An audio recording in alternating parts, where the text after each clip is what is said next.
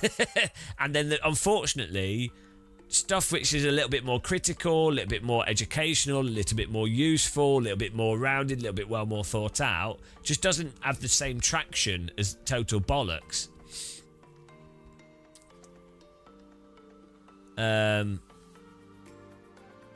There's a whole mix of things going on. Noah 1, it's the influencers being paid to influence. Pace car is out of control. Just PR campaigns. Of course it does take an idiot audience to fall for it all. They're not even being paid directly, though, with these things. A lot of it is the same stuff has existed in normal jobs and business, where if you're a yes man, you will generally do better. And so if you've ever been around, like, certain businesses, I'm not going to say, like, some businesses... you'll have people working in them. This is not actually as big a problem in the sim racing industry, but I've seen it in like the car industry, and I've seen it in many marketing companies. This is outside of sim racing and what have you. You have people in corporations that are absolutely on the Kool-Aid of that corporate cult, and they do really well, and they're not even necessarily good at the jobs. They're just, the corporation will reward them for being completely vapid and dead. There's that show on Apple, the one where they go to the office and then they have a different personality. No spoilers because I've only seen a few episodes, but like there's some characters in that which sort of embody that. But it's really good actually. It's probably one of the best shows for embodying the sort of sycophantic, brain dead corporate celebration. So what you now see though is that kind of brain dead corporate celebration, and even the more subtle versions of it, you see that in the context of an influencer that's pretending to be a real person, that's pretending not to be a corporate sycophant. They're pretending to be identifiable when they're not. Like, it'd be like me pretend like Moza has sent me this £650 wheel. That's not normal. That's mental, right? I go to events that they pay for my flights and stuff, right? That's insane. I play video games. That's ridiculous. That's not normal. Most people have terrible jobs that they do. So, but you have influencers doing the influencer thing, acting as if it's normal, or pretending as if they are like the same as like a person with a normal bog standard sort of day-to-day life, or like a teacher or something, or like a normal job, right? And it's they have to present that. These influencers traveling all over the world and being like, oh yeah, I'm a normal person. It's like, well, no, you're doing your own thing. It's another thing. I'm not saying they're good or bad intrinsically, but you can't pretend to still be like the same. You can't. Oh, I'm so identifiable. It's like, well, you're not. Like, just the same as like a footballer or someone else, or someone that's got inherited multiple properties or is really wealthy. You can't pretend to be what you're not. You are what you are, right? So you just have to be honest about that, and a lot of influencers aren't, because it makes more money not to be. So they're corporate shills, but pretend that they're not. If they just, well, and a lot of them are actually just honest about it, I think that's fine. Yeah, thanks, Canada Debate. Thank you. Right, we're going to do another Nordschleifer in 2 minutes. We're just waiting for the timer. iRacing is really good for streamers because you get to learn how to talk bollocks to fill the gap.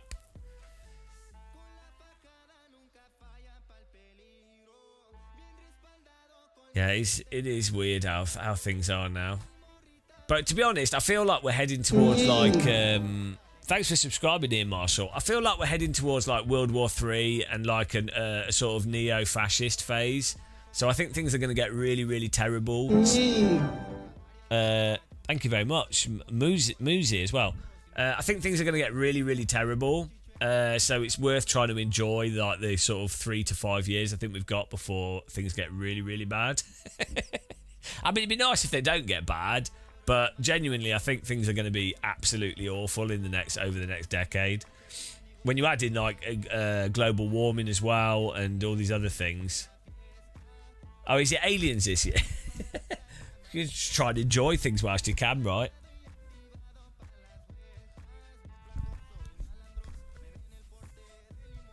The old aliens thing keeps getting brought up all the time, and it's like, well,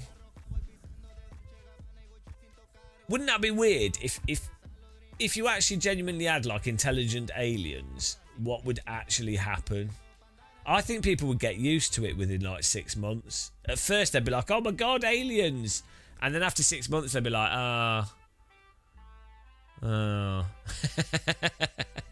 like, oh yeah, aliens. Old news, mate. I think people would get used to aliens really quickly.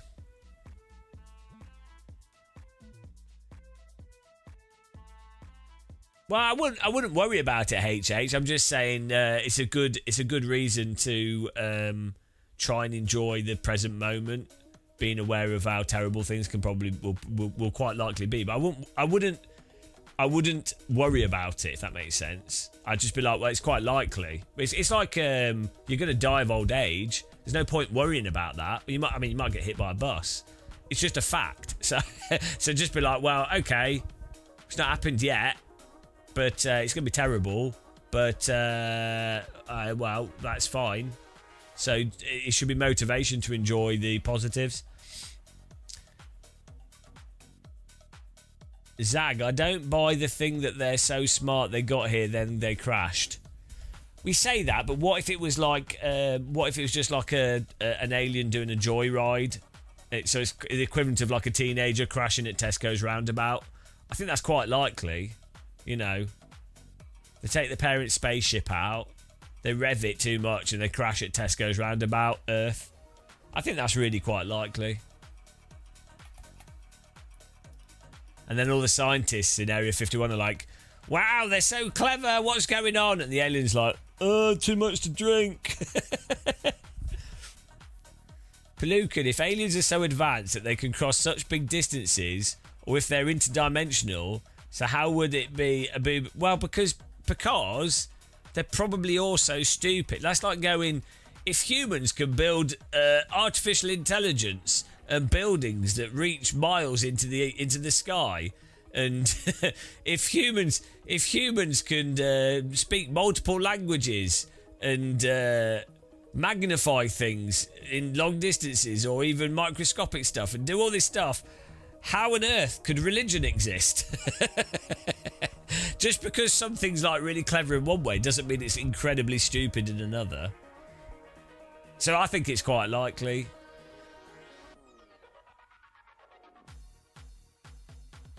Hang on, the way tech has accelerated over the last 100 years is not natural. Well, it is natural because this is all that's happened. What do you mean it's not natural?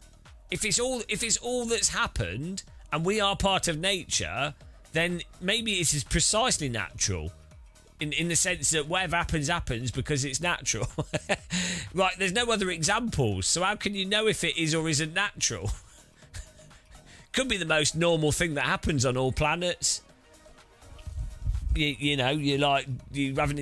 work out how to use the planet's resources, you build bigger machines, you come up with computers, you build AI, and then you are enslaved and murdered by the AI you invented. The cruel irony. Humans are pathetic.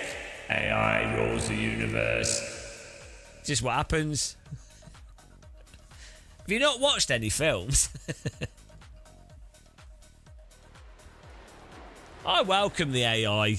I think it'll be a good way to go. Like if you were choosing between Meteor and AI, the dinosaurs were just like, ooh, ooh, ooh, and then they died. I'd rather be like, ooh, ooh, ooh, you will die. Oh no. It's a much better way to go. Pelucan. But say that they're stupid now and rely on tech, then that's gone. What were you saying? What's he saying? But then say that they're stupid now and they rely on tech, then they are super duper advanced, even if they themselves have become stupid. Yeah, but they could be advanced but also incredibly stupid. They might have developed really good spaceships that are really quick, but they're very commonly get lost. They're using like a paper A to Z map because maybe when you go translight interdimensional, you can't use the computer for navigation. You have to use paper maps. So they're like, oh, getting lost. You don't know. You've never built a transdimensional spaceship. Idiot. So naive thinking that they could just use sat-nav in space. Buckle. I really think it's difficult to have aliens because of so many factors in order for them to exist. Look at how long dinosaurs existed. But because university... Yeah, exactly, yeah.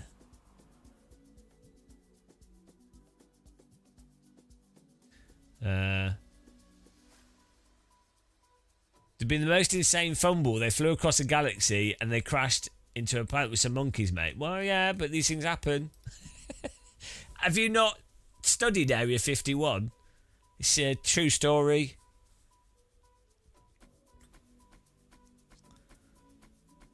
Yeah, I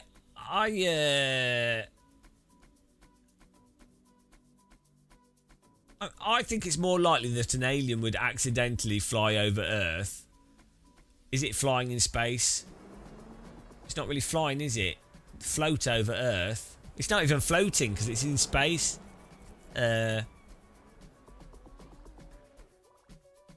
What do you describe a spaceship doing? It's spacing. It would space over Earth by accident, I think. Because it's like us, isn't it? With uncontacted tribes and stuff. They're like, why would anyone come to our little island? And then some random people, their boat ends up hitting the island, right? Spacing, yeah. Flying, sailing, spacing. Spacing sounds really stupid. It sounds really dumb. Ah, I'm a spaceman doing some spacing. I'm in the space shuttle spacing around the planet. It sounds dumb. Here we are on the Starship Enterprise, our continuing mission to boldly space where no man has spaced before, spacing through the solar system and the galaxy. I wonder why they didn't call it that.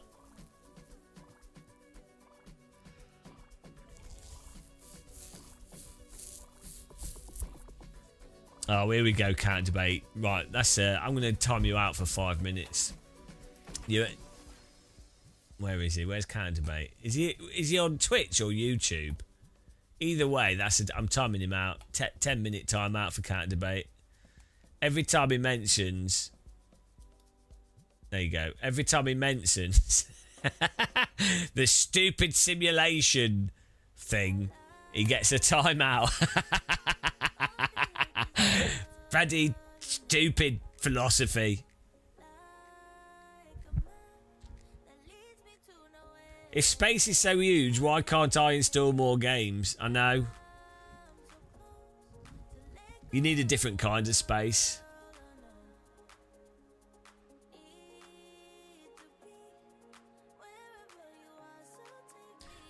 There really isn't that much space in a hard drive, really, if you think about it. In fact, it's actually the lack of space the less space it is, the more it can normally store by how it works. It's not a box. I mean, it's a box of sorts. I mean, it literally is a box of sorts. Right. This is getting off the rails here. You thought, well, no, you're not. Well, at any point in time, you would potentially be falling towards some object, but not another one. Here we go. I don't know who Lubbo is, but I hope they're good looking. 1 lap to green. Line up on the left side. The estimated SOF is 2,951. Closed. Pit road is closed. There are a lot of points on the table. Be smart and get a good finish. I need to get some milk so we can have a good cup of tea.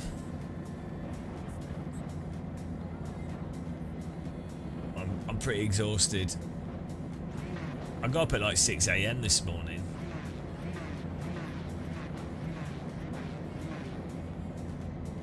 How can you do a 16-hour live stream and then not sleep? It doesn't make any sense. Evil Tech, GL Huff, thank you.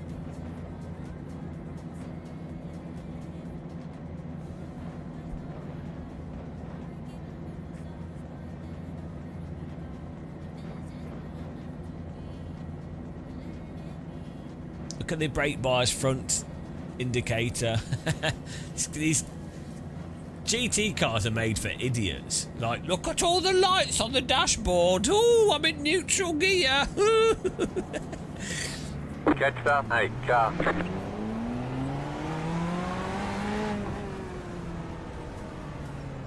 Why did I wake up early? Because my brain hates me. I don't know. I didn't feel too bad though, actually. So I sleep a lot better when it's cold. I'm definitely because I'm quite a warm sleeper.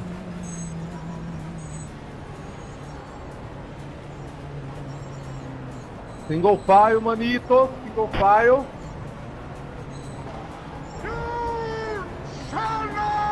About to go green. Stay focused.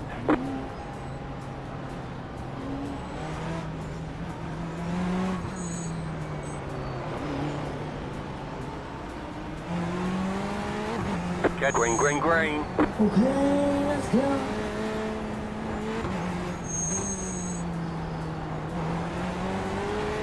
Let's go.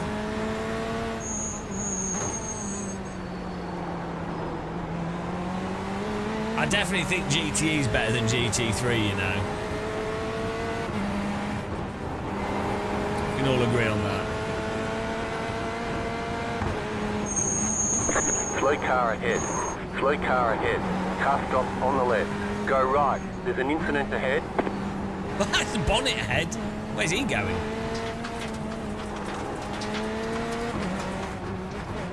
Let him get. Let's go.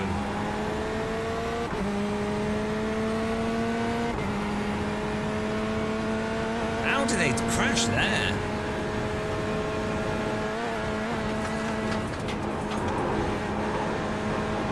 You got it. Slow car on the right. Go left.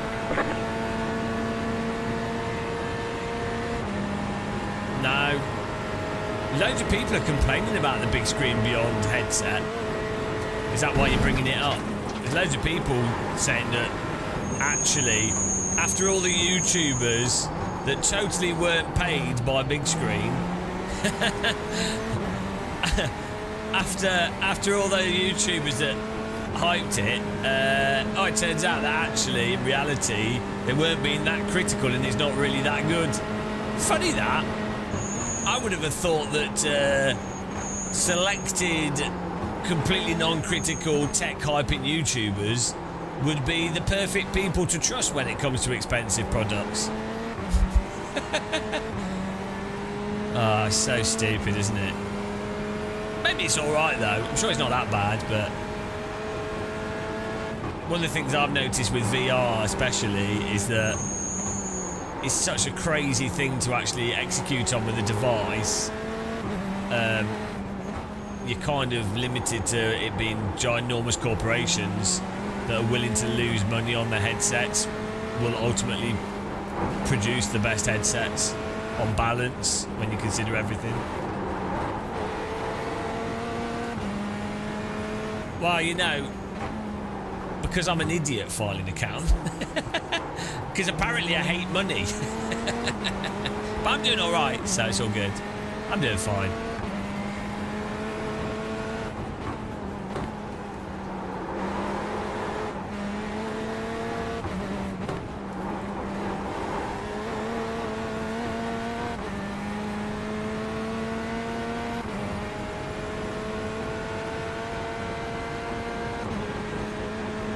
You've got about 5 laps of fuel. 5 laps of fuel, but we've only got 3 laps in the race. We don't need it. Take the fuel out. Open the fuel cap. This car needs a fuel dump button, like a Boeing. Dump that fuel over an orphanage. Supposedly, when you fuel dump in a plane at a certain altitude, it vaporises in the atmosphere, so it's not that bad. Or no different from burning it. Right side. Still there. Clear on the right. Car right. Clear on the right.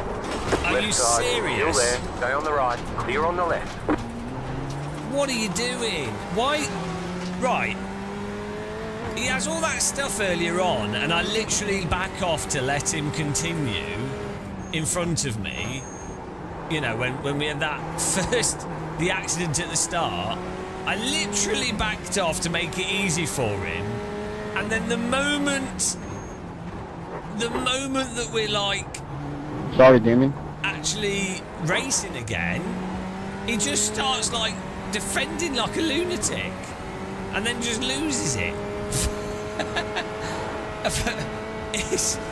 It's so weird, iRacing. I don't think we did anything particularly wrong there. We'll have to be on the inside. Good position. We had been faster than him through the rest of the lap. We let him get away with cutting across the track and serving a slow down before. We weren't doing anything crazy. Oh well. We might have got away with that.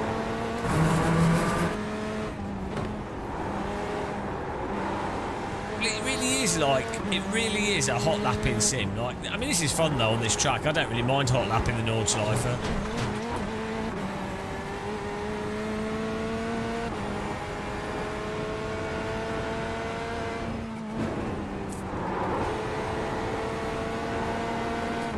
Maybe we can get some places back here.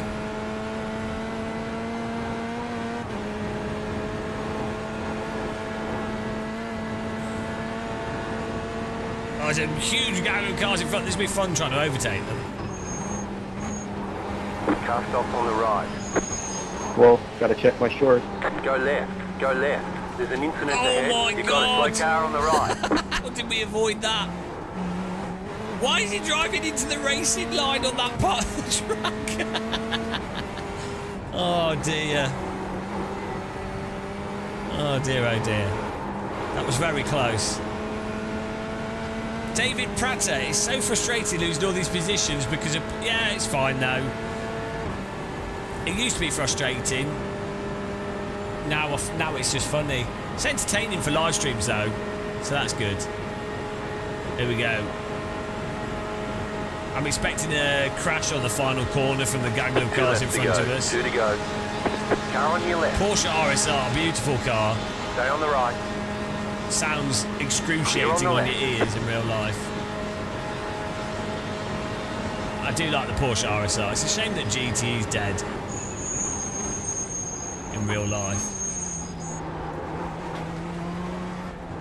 They should have got rid of GT3 and just... GT3 should all be GTE. I think. Like, I don't know... I can't think of a redeeming quality of GT3 other than price, maybe. But then GT3's got really expensive anyway, so might as well have just had GTE cars. GNVR, hello, we're doing good, thanks. I can't speak for chat, but I imagine they're feeling awful. they're having to watch this. Pretty depressing, really. I'd go outside if I were them.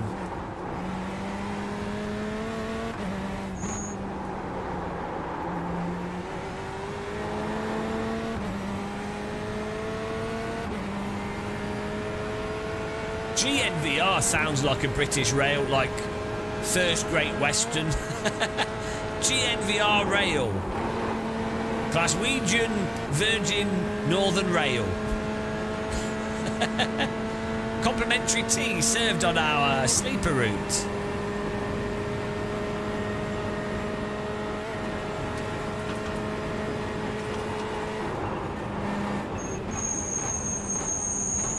I don't know if I'd want to drown out the sound of the world with me. I'd rather have the sound of the world. That's like drowning out the sound of the world by listening to a jackhammer. I'm going to put on this Taylor Swift song to drown out the sound of the world. Oh no! I think I'll go back to listening to the world.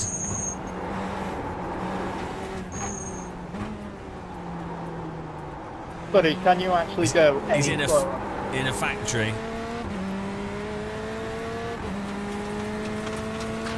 Everything's GT3, honestly. It's a disaster. GT3 is the worst thing that ever happened to motorsport.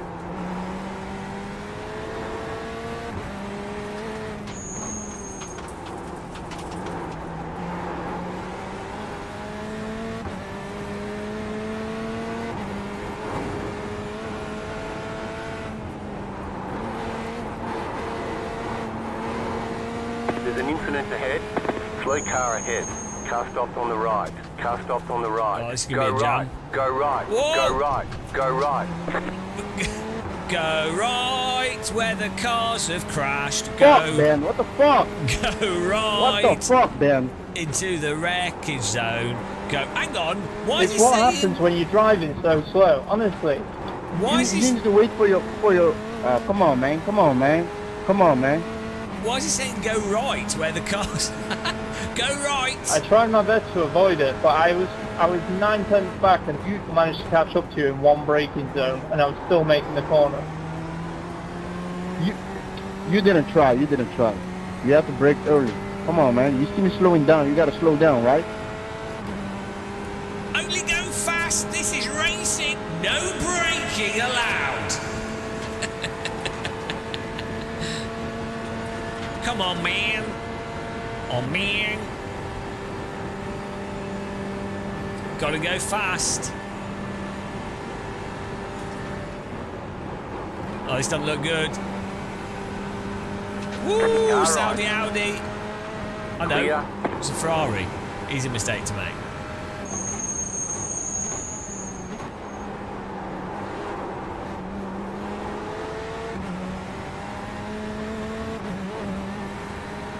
You got your Formula 79 car ready to run on this. That car's so fun. Yeah, we'll try and do some racing on it.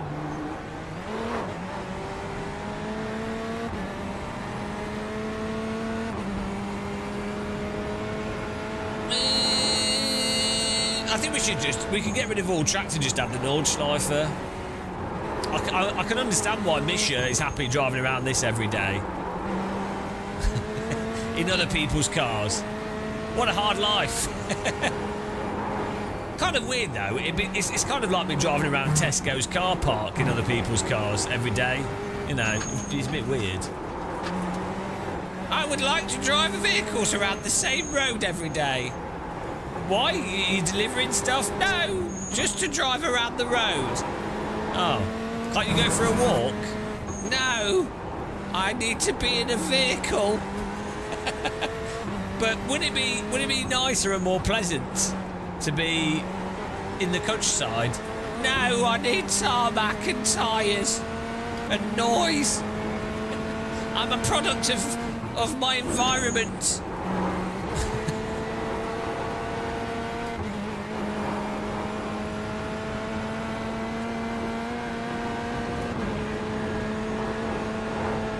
I think they should just build a road like this, but it connects countries. So this is like an actual motorway. You know what I mean? So instead of it just being a pointless circle, you'd be like, oh, I'm going to France. Let's get on the Euroschleife.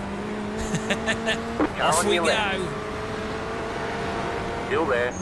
Clear on the left. Well, you can just redraft me. Just redraft me down the straight. I didn't mean to knock you there. You'll redraft me down the straight. Why even should he bother defending? Just let me go past and then redraft, and we both win. It's not. Come on, Lewis. It's not that Right hard. side. He's trying to put the square in the circle hole. Okay, on the left. I can't do it. How does this puzzle work? Keep to the left. Too complicated. You're on the left. 3 wide. I'm just going to let them go side, through. Maybe 2 they'll wide. kill each other. Clear on the right. I think it's the Corvette. It's definitely White American flag, white because flag. it's got prison bars on it. And I'm pretty sure there's a gun under the seat. So it's definitely an American car. Nice and smooth. This that video, the square hole. Everything goes in the square hole.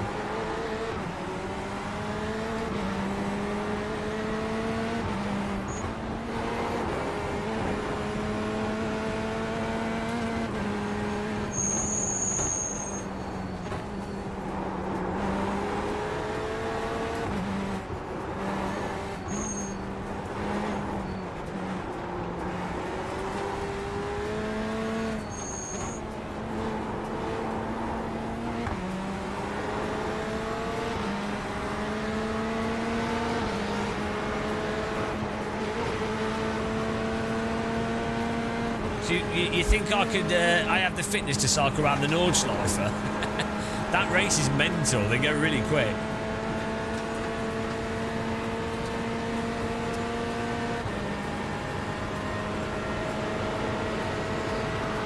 Car right. Clear.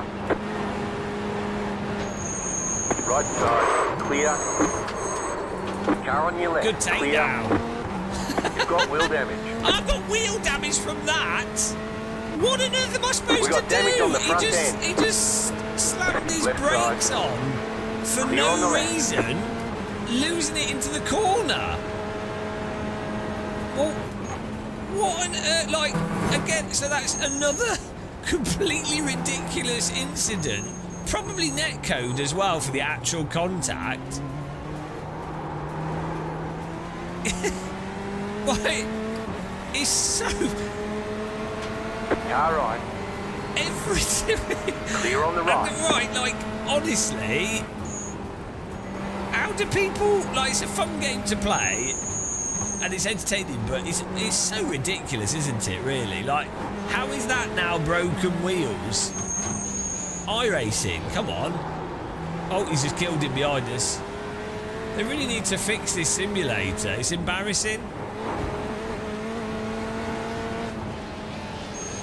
Car on your left. What's he doing? Still there. Okay, he's got a less Clear. broken car than mine, fair enough. What's weird is how broken this simulator is, which I still enjoy playing it, it's entertaining, don't get me wrong, you have to put that in there, but this sim is so broken and has been, and iRacers are so like ignoring of the issues, and there's been so little competition in the sim racing space, and people outside of iRacing that haven't been like subscribed to it don't realise it. But yeah, it's so... You've got about 2 laps of fuel left. It's just Right driven side. into me. Again, Clear on the right. Yeah, iRacing get away You've with got it. wheel damage. I've already got wheel damage. I can't have double wheel damage. You'd have thought maybe more wheel damage would balance things out.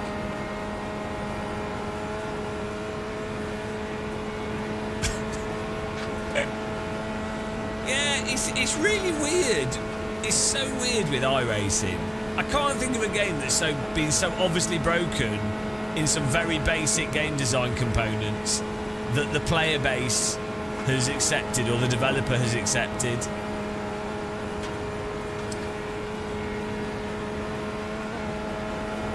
Well, the fact is, iRacing is the only game with like the all-day round number of players on it, and it's quite comfortable to play in terms of the camera settings and stuff, and it's got different vehicles.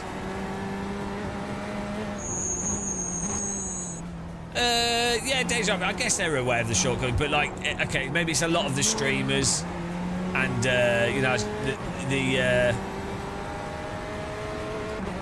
you know, maybe if more influencers, like I saw Jimmy getting loads of shit on YouTube, on Reddit, because Jimmy was saying how stupid the crashing was, right?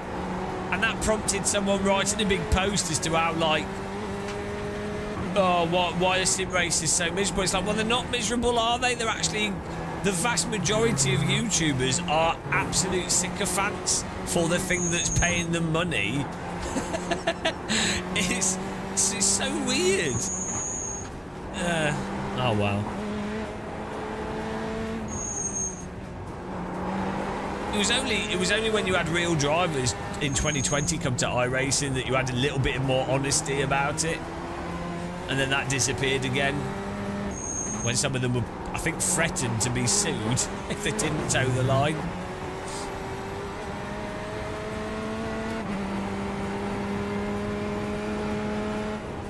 Really weird. It's strange when you have games that don't require that much for them to be absolutely exceptional. Like, you know, with iRacing, with the grass was insane, and all they had to do was increase the grass grit by a small amount. And they wouldn't do it for years, and then when they did the rain, they were like, oh shit, it actually turns out that we can't make the grass any more slippy than it is, because it's already so slippy, so it doesn't make any sense. So then they made the grass more grippy, right? And then it immediately made the racing a lot cleaner and a lot less frustrating. But people were talking about that for decades.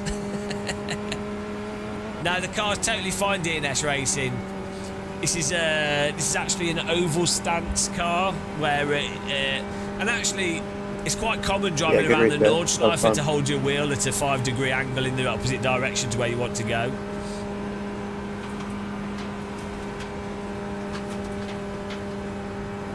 The good parts of iRacing, well, the only good part of iRacing really is that it's a popular simulator.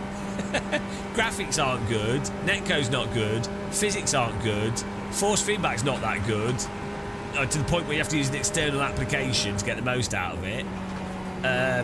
It's just popular and active. To be fair, the track models are nice, the camera smoothing and head stuff is nice. The voice chat is good. Yeah, sorry, I forgot about the voice chat. But it is also the most realistic. That, we finished the race. All right, there's the checkered flag. That was good fun. I'm trying to get some safety rating. I don't think we are. I mean, look at our car. It looks like we've been playing Wreckfest.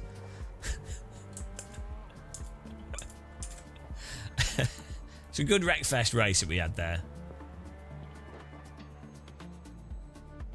Well, Simo, you're being the minority with that view. I think I don't mind how they look, but they certainly don't look as good as other games. Let's be honest here. Come on, especially relative to the performance that you get from it.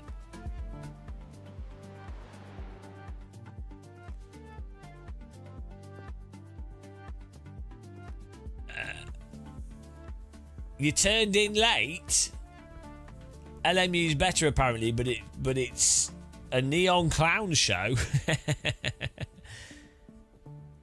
Yeah, they should let the drivers talk to each other in real life. It'd be good fun. Oh, when's the F3 race? We keep missing that. Oh, here we go. 2:15.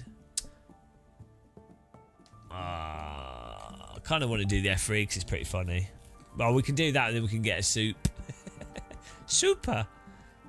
Right, let's have a look at the replay here of what happened.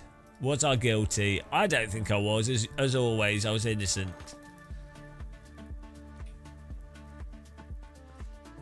iRacing looks fine for its age. Yeah, I mean, there's only so much makeup you can put on a pig. Yeah, no voice is not relevant. I've been saying this with Evo, right? If Kunos put voice chat in Evo, they don't need to fix anything else. They'll have voice chat in Evo would supersede any frame rate, physics, force feedback, or any other bug. It would immediately elevate it to the top of the sim racing pile.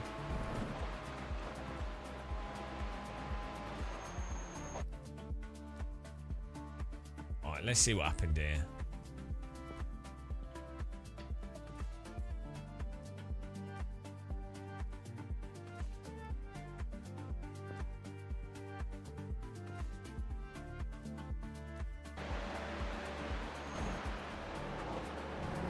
He just lost it on the grass.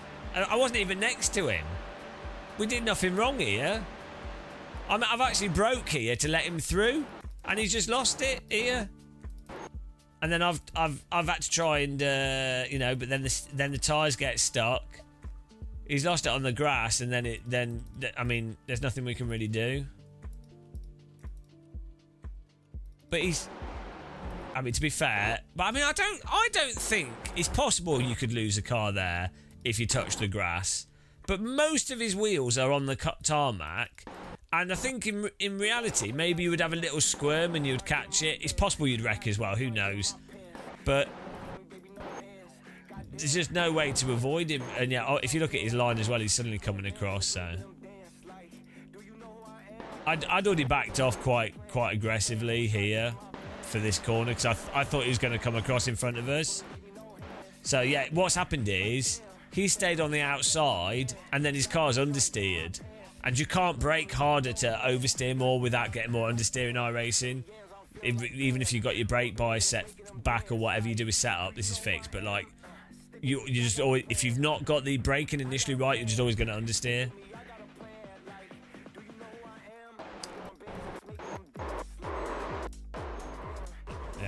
I tried my best. It was a good takedown. So that was that. I don't think I did anything wrong. I think I tried my best to avoid. He lost it effectively in front of us.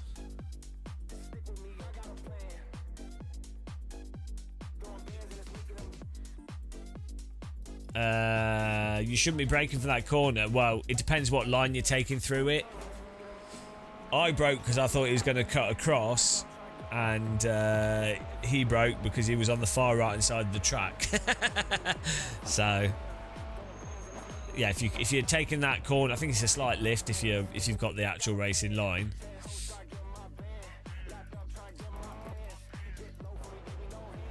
Lol.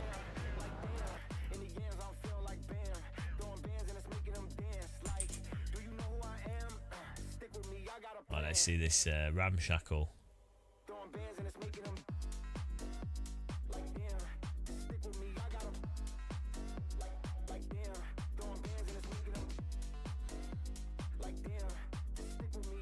It's fun flow driving this track though. Oh, here we go. Right, what was this guy doing? He loses it again on the brakes. He's turned in here, got his car a bit sloppy, and then he's braking here whilst turning, which has caused him to lose the rear. It's gone all squirmy into us. And there's not really much I can do. And that's all early as well. Like I'm on my brakes here, which is, the brake point is actually a bit further forward. So we're braking early, and even then we still end up hitting him. Yeah, it's just that if you start losing grip, it goes insane in this. So that's why he's gone mental. Like, you know. And then we have a really gentle touch. But I can't, there's nothing I can do. If I turn, my car will slow down worse. So me just holding as straight a line as possible, we're pretty much we're pretty close to as hard as we could brake.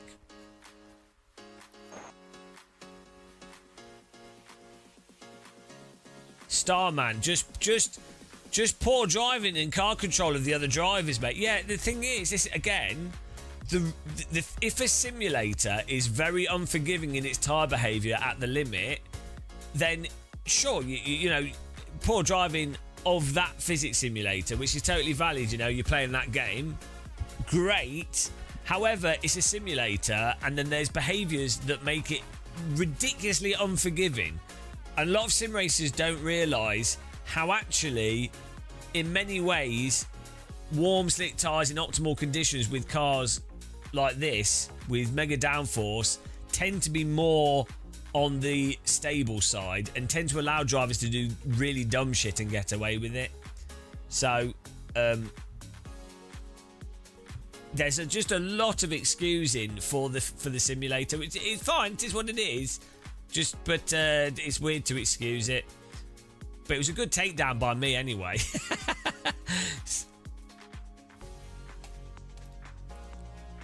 Shumi is king. I disagree with some of the aspects of your video. It was boomers and old sim racers which pushed iRacing during COVID. No, that was before COVID, I think. Maybe. Kind of. iRacing was always considered a realistic proper sim and the meme was passed out. Yeah. So there's a crossover, isn't there? There was the boomers and clueless sim racers that went from GPL to iRacing, and then that's what made iRacing be in the position that it was for the COVID period.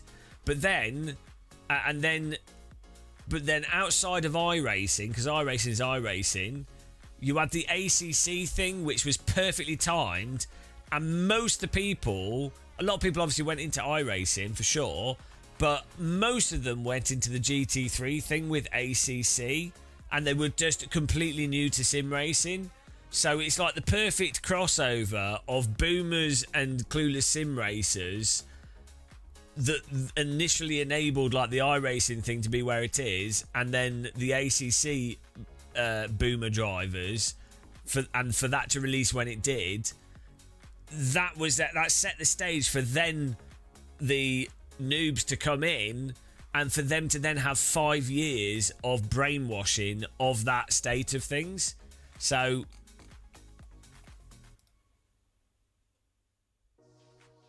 at an explosion. ACC and iRacing were like the main thing, and then F1 is not really the same sort of. They're sort of outside of the sim racing thing. Like Gran Turismo, it's kind of outside of that sim race. It's like F1 21, Forza, and Gran Turismo are outside of the sort of the PC sim racing space. I'd say they're like another separate genre. They are realistic driving games in many ways, and there is crossover and there's interest, but I would say they're separate from like AC, ACC, iRacing, Race Room, GTR Evolution. You know, like they were. I'm not going to say it's not because they're simcade or anything. It's just like they're more on that sort of the Forza player base, the GT player base, people that play Wreckfest and stuff. I'm not saying they're good or bad games or anything, but you know, it's just a different audience. Like they're not the type of people that are particularly looking for the pure race driving or the pure handling. They're more role playing, being a race driver, like Formula One personality or something.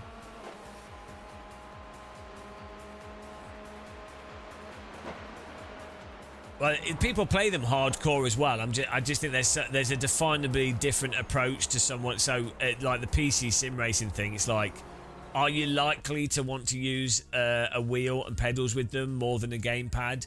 Are you likely to probably be on PC rather than games console? Are you likely to maybe want to use a VR headset with them or run at higher frame rates? You know, it's like the difference between, say, Counter-Strike and Valorant compared to some other titles. It's like one of them is attracting more like a certain esports type FPS player. Like Counter-Strike compared to what's like some random single-player FPS game, like I don't know what's a like like a single-player FPS game compared to Counter-Strike or a. I don't know. There's games that are similar games in terms of the genre, but they're actually played totally different. Oh yeah, okay. So you could say like Armor, Squad, Hell Let Loose is they're all FPSs, but they're different again to Counter-Strike or Doom or so, you know. It's another like. There's a specific category of player type that tends to gravitate towards those games, even though they're the same type of genre. Rage Bait Muscle.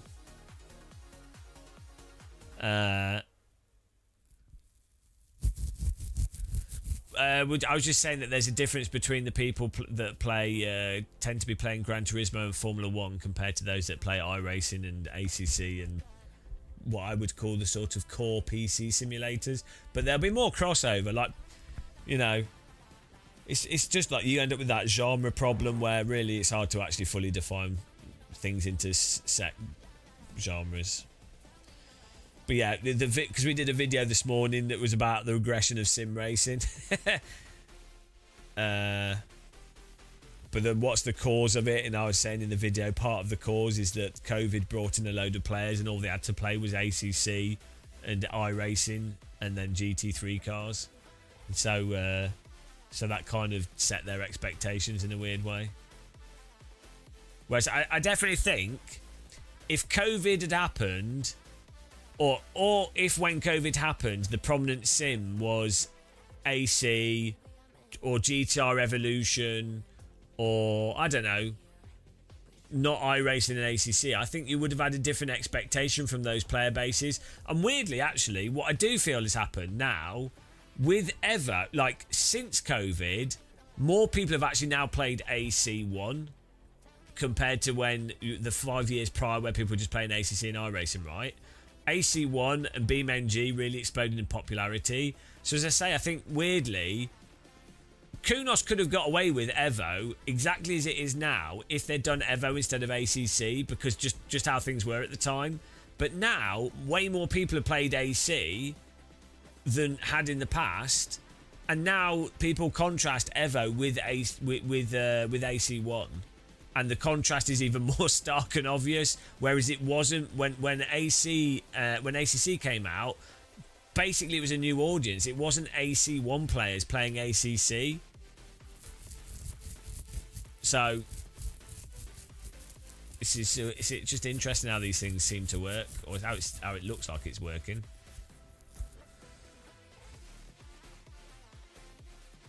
But what's weird with GT7, Gran Turismo, is that it's genuinely worse than the older Gran Turismo games. Like I quite like a grindy console arcade racer that's kind of realistic and a bit Japanesey. Like I really like that, and it's just bizarre.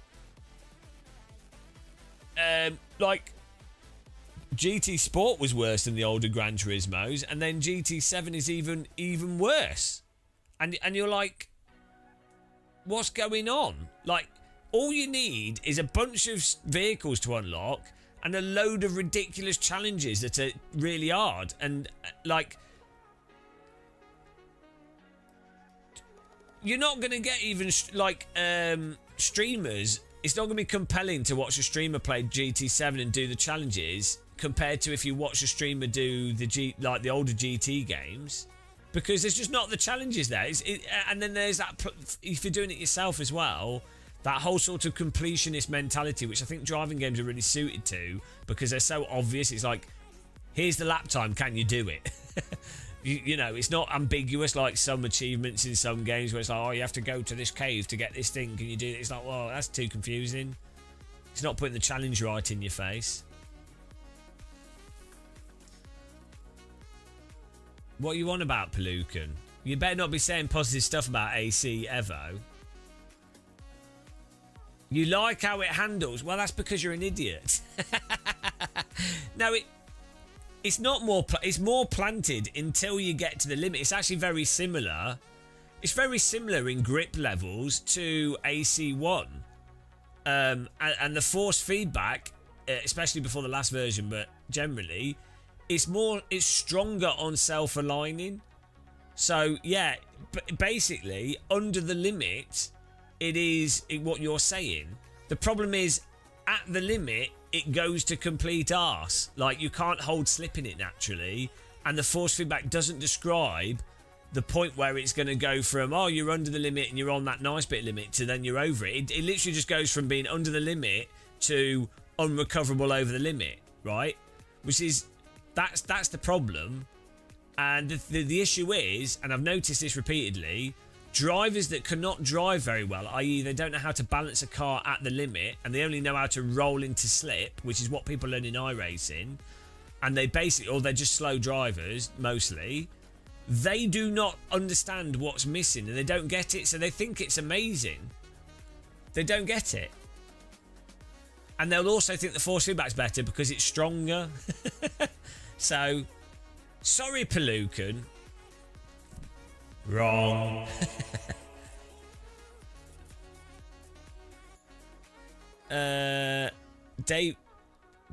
Davidson Prater. Do you think the online multiplayer in Project Motor Race will be as good as LMU? I have no idea. Hopefully it is. It'll probably be a disaster of people wrecking, but who knows? Subscribe to be told off.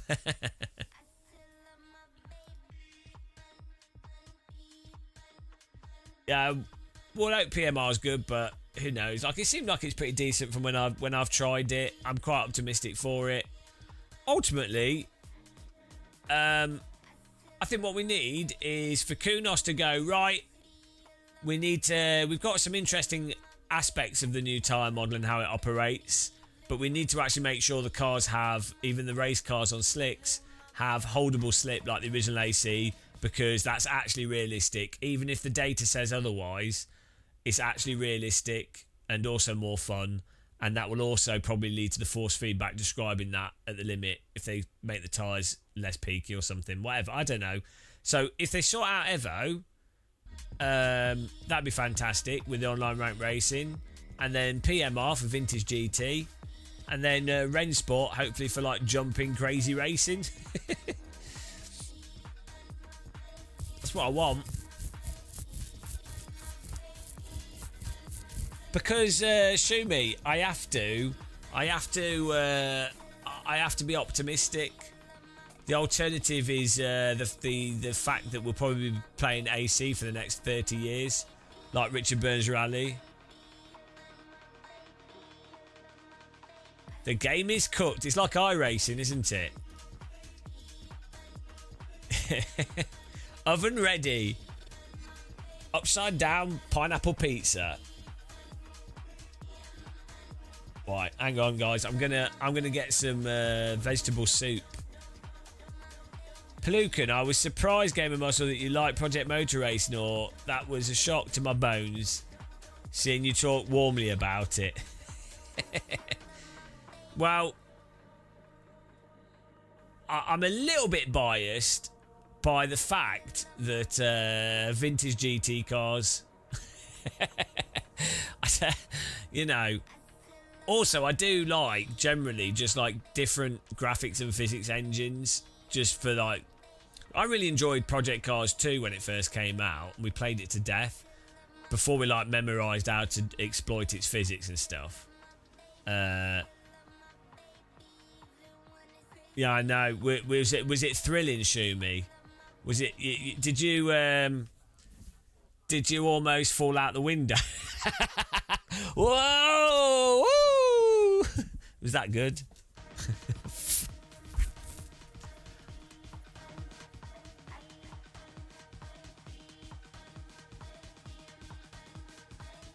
Teapot fish teapot. Right, I'll be back in a second, guys. I'm just going to get some soup. Super. Soup time. Hopefully more people register to this race so we can actually race people.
Cause with something chill in my ear, I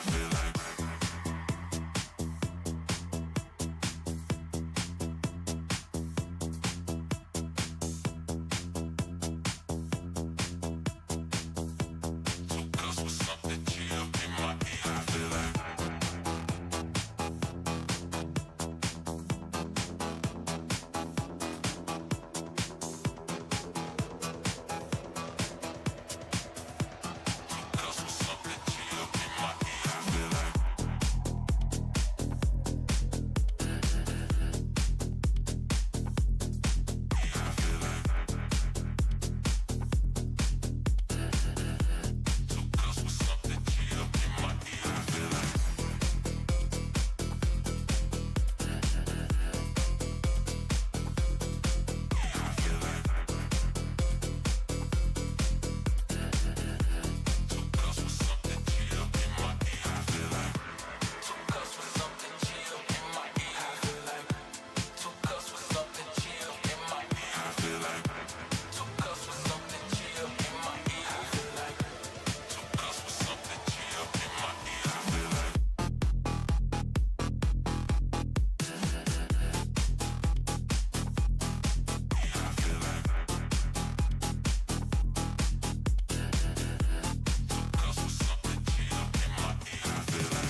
Hello. Hello, soup lovers. It's all about the soup. Soup life.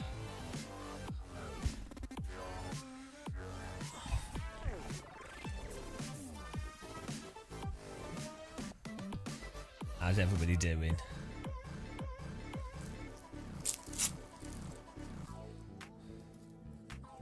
Mr. Soup.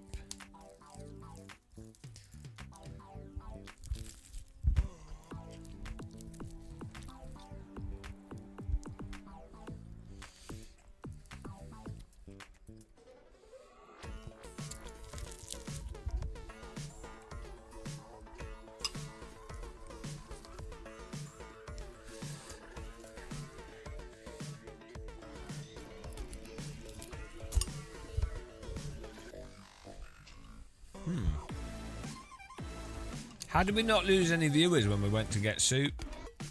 Was the anticipation for the soup that big?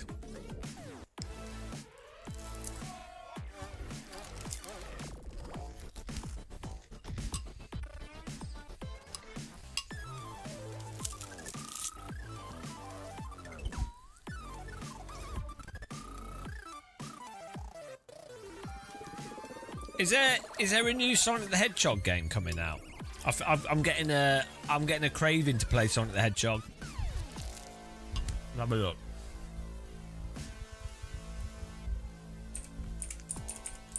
I haven't played a Sonic game for a long time. What are we on now? Sonic the Hedgehog 4000.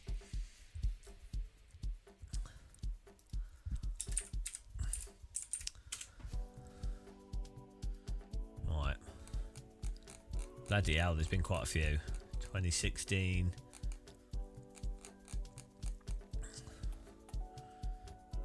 Shadow Generations. That was the last one.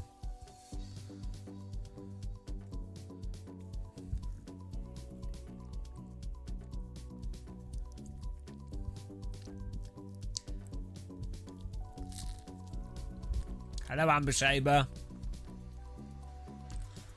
That's my trick. Oh, Cat Debate's back from his time out.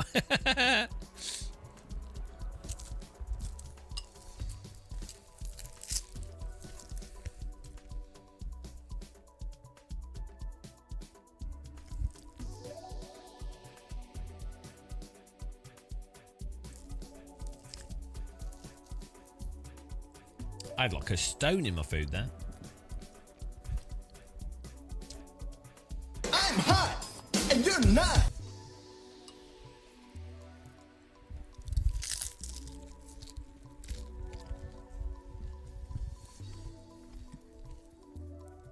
Can you get him some red trainers, Deja Vu? And then like paint his face blue.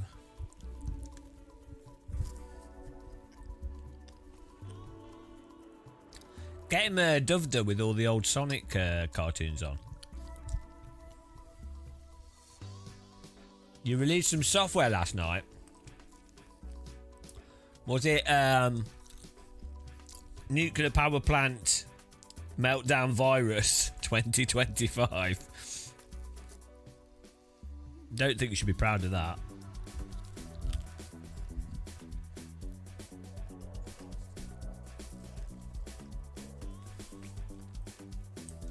We're on soup at the moment. I made a billion bowls of vegetable soup, so there's no bean burgers until we've finished all this vegetable soup.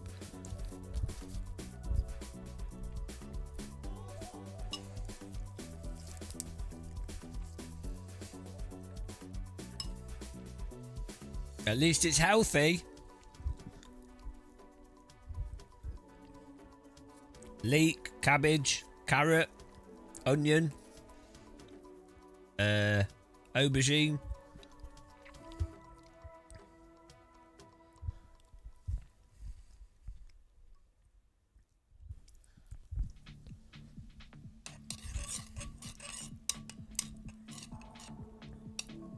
I don't know if leeks are good for you though. I even know what a leek is.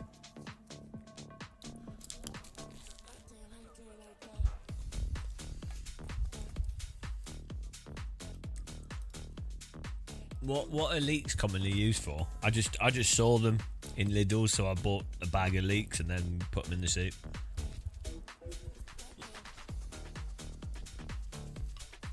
It wasn't in a tin counter debate.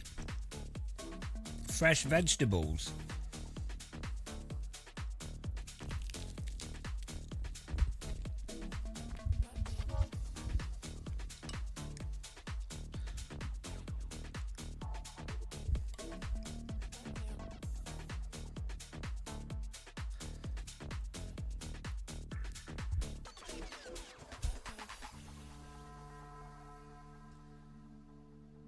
Oh.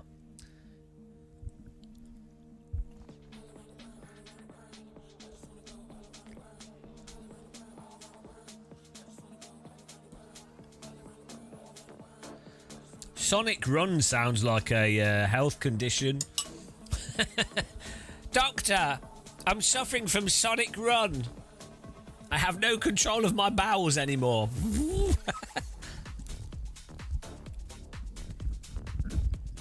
I'm afraid cases of Sonic Run have been increasing exponentially this year.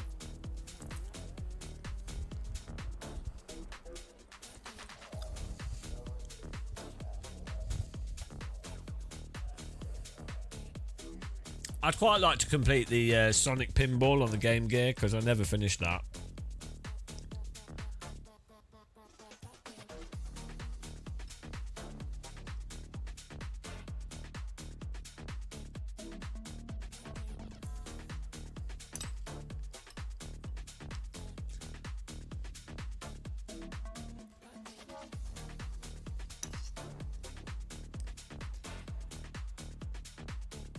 I think I need to put some more pepper in this. Pepper croutons are well good.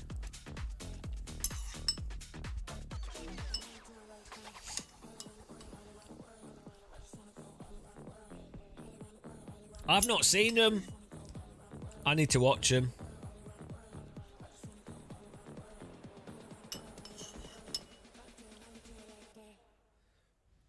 There's two films to watch that were... I used to like Sonic when I was a child. Not like as a young kid, like the games. I never really liked the Sonic cartoons. I didn't like Pokemon either. That cartoon was terrible. Bloody anime's awful. How is it that people like anime? How is it that people watch like Pokemon growing up or the terrible anime and were like, oh, this is so good? Like, what is wrong with people? I don't understand weebs. We can all agree that things like Reboot were good. That was good quality. Or like Ren and Stimpy was good. Yeah, Simpsons was fine. All those things were fine, but anime, like kids anime, is just terrible.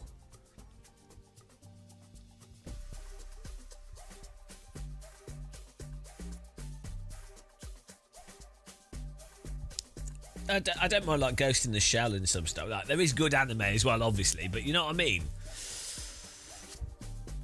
Oh no, only 4 people have joined this race.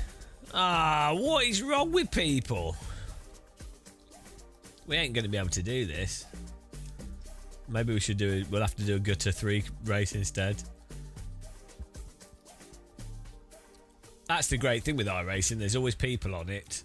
Oh, wait a minute. Yeah, we'll do the Gutter 3 race instead. Withdraw. Well, do we go with the McLaren? Should we try the Porsche again with our new force feedback settings? Let's try that.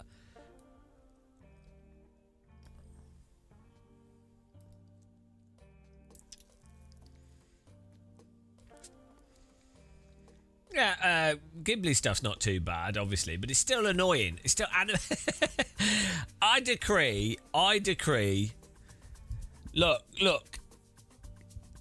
It's not in the same...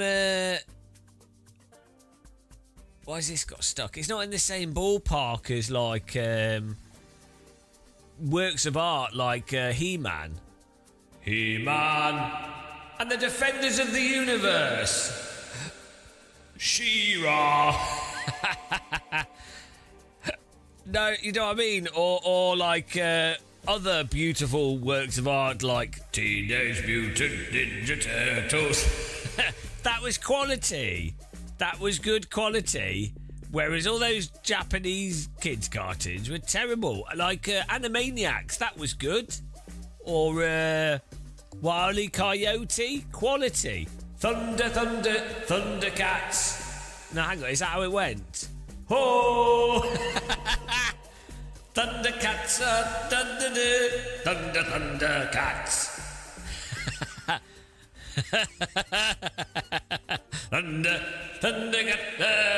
Thundercats. Yeah, good quality. See, that to me, that's warming. The rest of anime, put it in the dustbin. Pokemon is like iRacing. Just rubbish. You just spent 3 hours playing anime for the first time and it's like what? Staring out the world from the mail slot in the postage box. Is out of control. Yeah, good job, mate. Good job. Yeah, good job, mate. Oh! I mean, you didn't grow up... What? You didn't grow up with Dragon Ball Z. No. The pace car is out of control. Toga Motorsport, thanks for following. Welcome. I thought Dragon Ball Z was lame, but I did play the card game, a French version of Dragon Ball Z when I lived in France. So I appreciated the cards, but the cartoon's terrible. I didn't even get the characters or anything.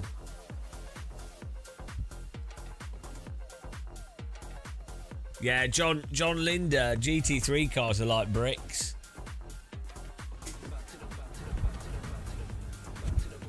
What's going on here? Everything's breaking. Oh yeah, we need to get the force feedback of this car set up. We had a little trick here. What you do is you set the output curve incorrectly.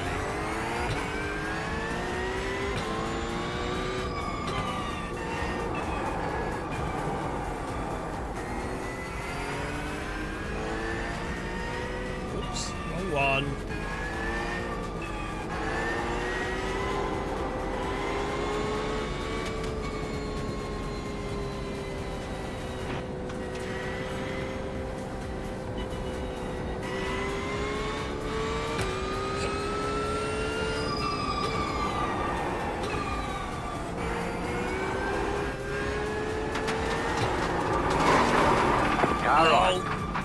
Car 12, just set the fastest lap. 31.904. Well. Clear on the right. Dead on the right.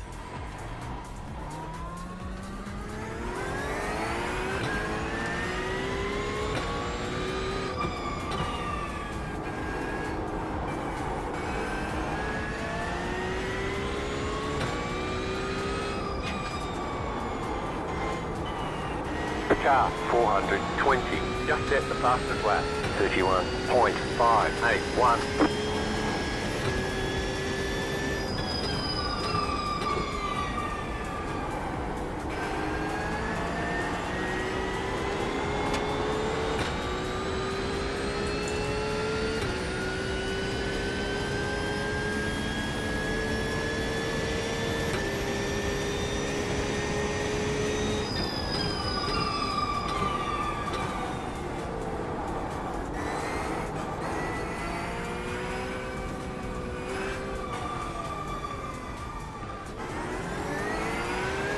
Car on your left. Clear on the left.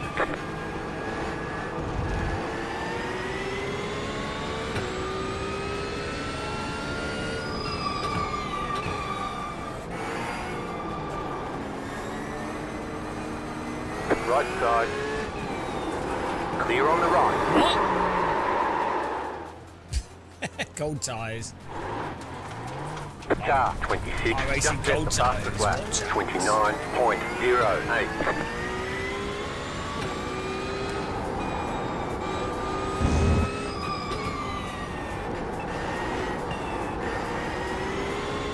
I still do the force feedback.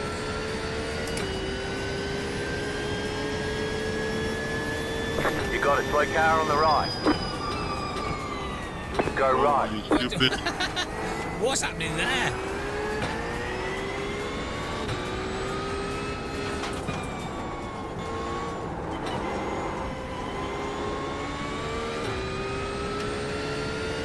I'm thinking, what the fuck are you doing? Open your fucking eyes.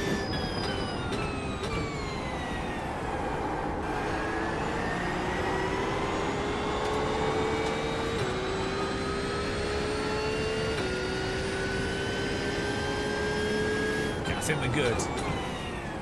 Kenny Alicia. So, yeah, it's nice. Nice wheel. The main thing is we've put a teapot on it. But we still need to adjust that, actually. We also have 2 DD gills rotating.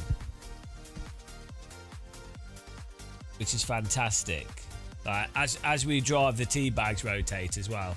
So we still not really worked it out perfectly yet. I think we're going to change the design a bit. We need to. So the tea bags don't really work properly, which is a shame, real shame. These tea bags are supposed to glow when they get warm, but it's not working. Don't know why.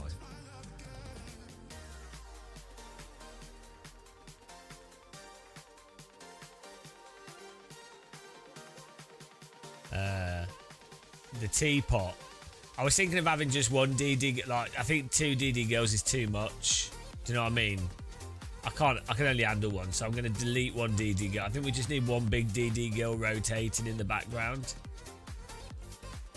It's important to not get distracted, so we can have one DD girl rotating, and then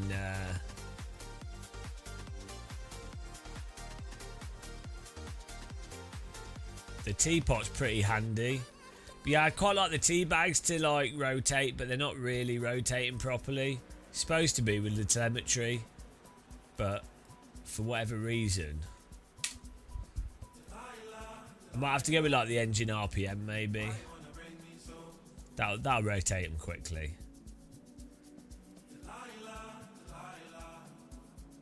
Oh, let's just copy and paste this.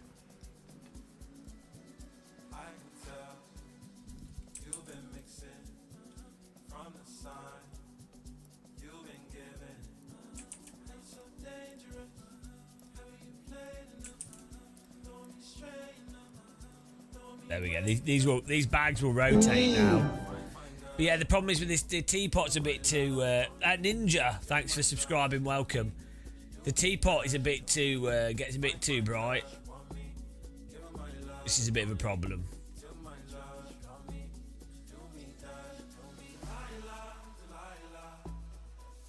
Yeah. The thing is, if I put DD Gill here, there you go. Well, it means she can rotate off, can't she? That's fine. So if we update this now, you see what we've got. We'll save that. It should. Yeah. Now see the teapot's really big, but if we do qualifying, check this out. Ah, yes. Look at the bags. Woo! Look at them. Look at those tea bags rotate. Right, and then as we move, check out this. Oh, she's going. Okay, here comes your first time lap. That is quality. Whoa, she's going full tilt. She's upside down. She's a gymnast. The pace car is out of control. And look at the teapot coming. Do you know what I mean? That is.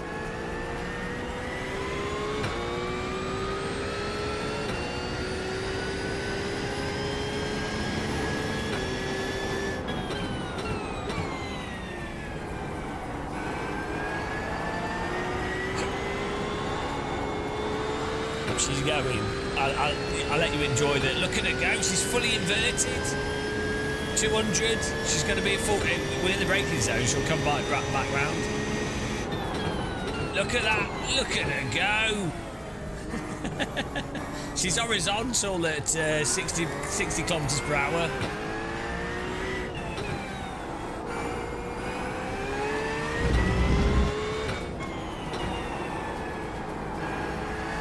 I can't get the teapot to work as a shift indicator. I want to.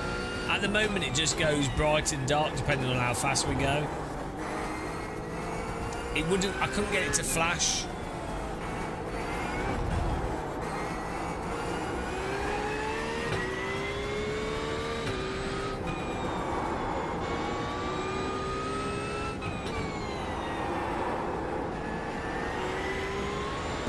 Green flag, green flag. Yeah, we definitely have one of the best displays in all of sim racing.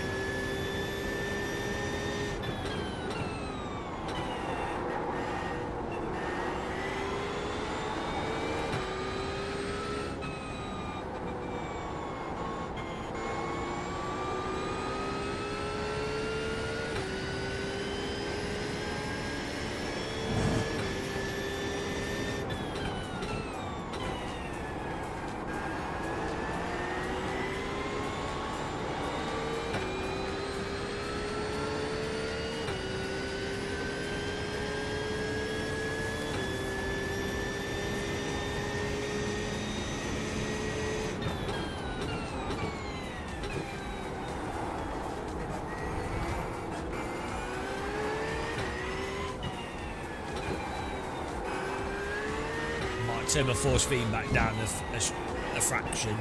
This is a workout.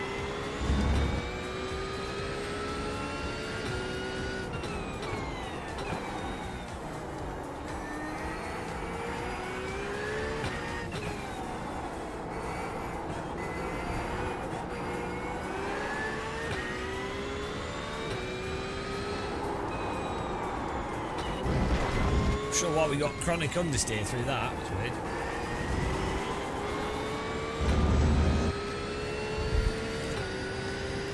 Yeah, it doesn't really work.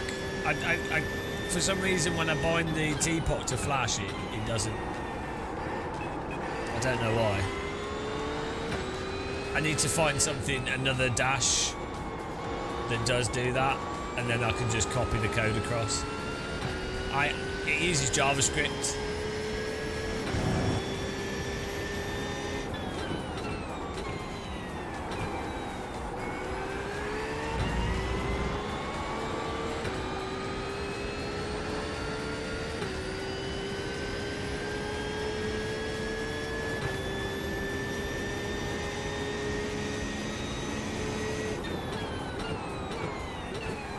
My attention span gets deceptively narrow every time I have to make an important decision.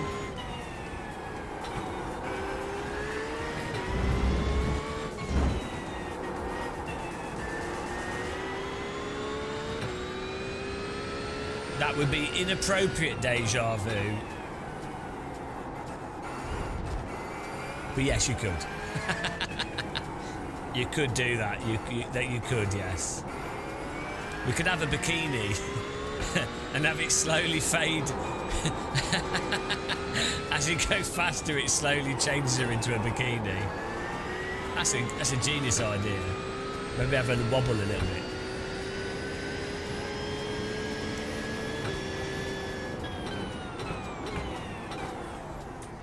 Checkered flag, checkered flag. Great success, great success. Turn this down a fraction, my hands are hurting. Yeah, I mean, there's not... The problem is, you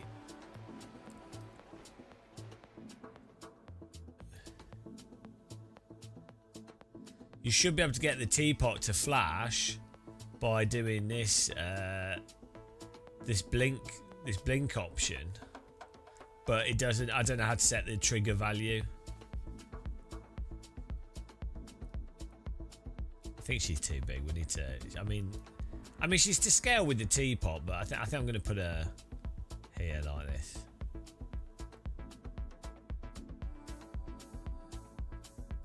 She can do her own little dance there.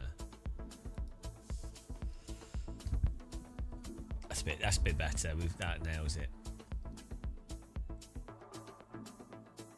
No, gravity sensing takes the telemetry from the vehicle. It's not to do with the wheel rotating.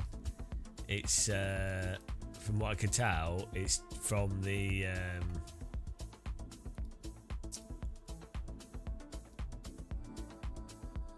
it's from the car. From when the car does stuff, it wobbles.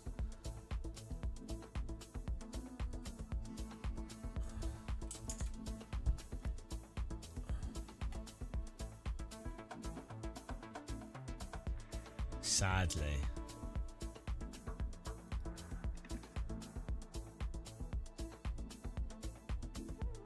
Well, I'm ready, guys. Are you ready? I feel like this is going to be an exciting race. No, it's not that simple. You have to script the you have to script stuff. Tales from the script.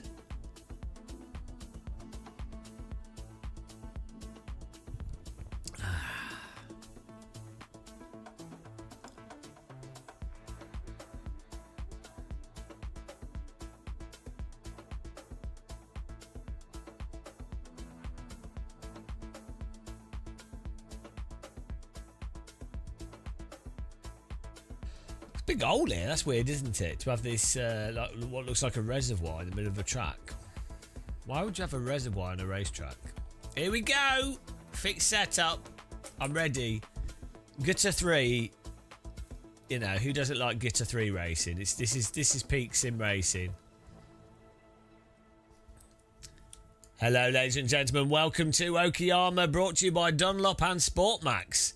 On pole position for today's race, we have Emanuelo Romanelli with a 128.7, the only driver to get into the 28s. A superb qualifying. Second place, driver number 7, Roberto Crispian.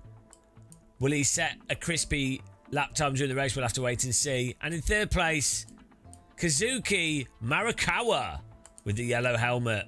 The rest of the grid behind them, slow, crying.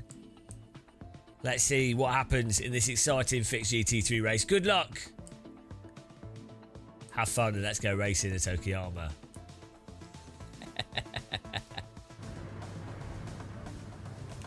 One lap to green. Line up on the right side. The estimated strength of field is 2,311. Pit road is closed right now. A lot of opportunities today. Head down. Pick your battle. Maybe the lake's for dumping the fuel. Everyone's gridded. Maybe it's a lake of car fuel. No, they're not interested. Nobody. They're all sweaty sim racers.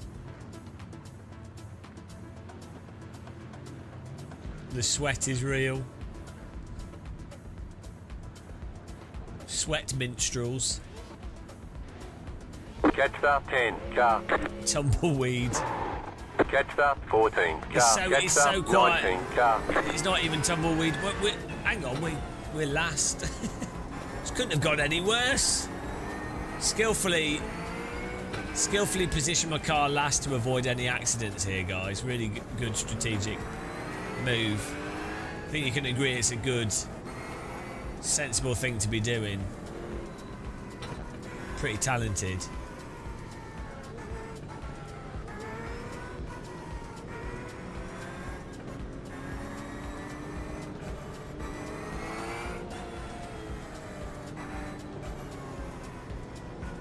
Get ready, going green.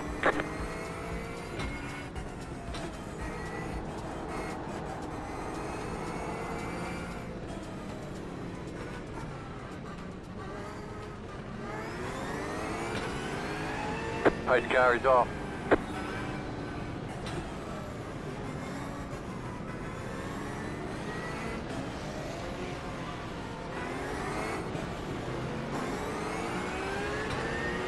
Green. Shenanigans going on here.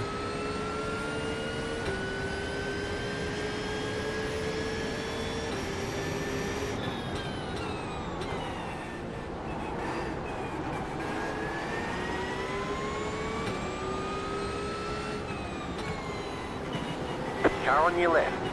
There's an incident ahead. Clear. You got a slow car on the left. Car on your left. Go right. Clear on the left. Left side. I always like moving in the braking zone. Keep to the right. There's an incident ahead. Clear on the left. You got it. Slow car on the right. I find moving in the braking zone really helps make the racing more fun.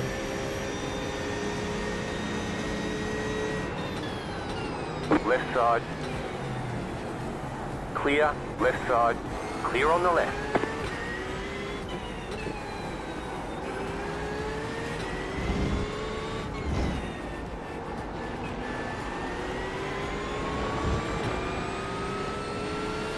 Right side. Clear on the right. Car on your left. Clear on the left.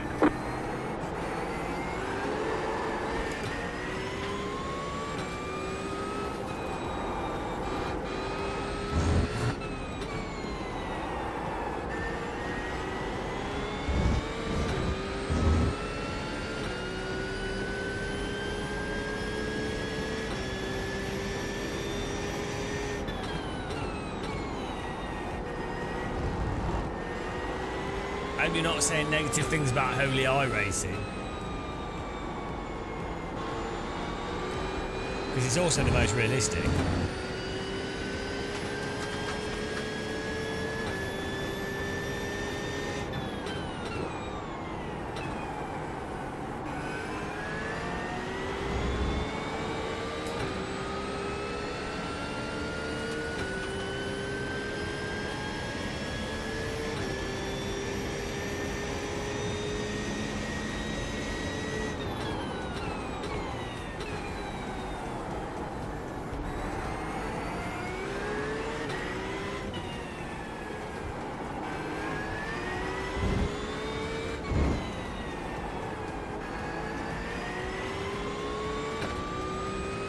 We'll do some more AC, don't worry. We can play all the Sims. I know, I kind of want to make us the tea pour, which we probably can do. We just need to do some clever graphic stuff.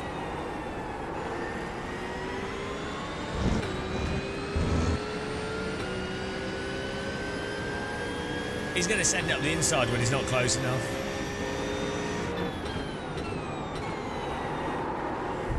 Oh my goodness. Right side. Just braking slightly Still later there, hold your line. to Clear on the right. actually You got a slow avoid car on the left. the car behind, and that's it. Car almost killed me.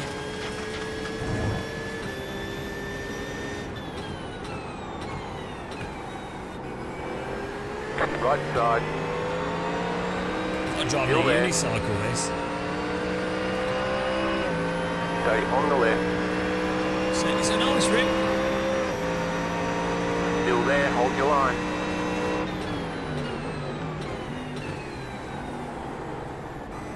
Keep to the left. Clear. Oh, we got Mustanged. Good overtake though. A nice clean overtake from Tiago. Can't be bitter.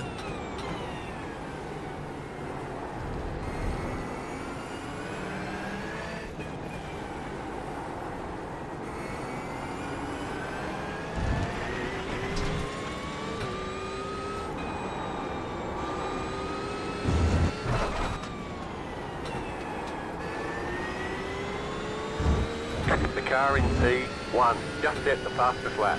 28.212.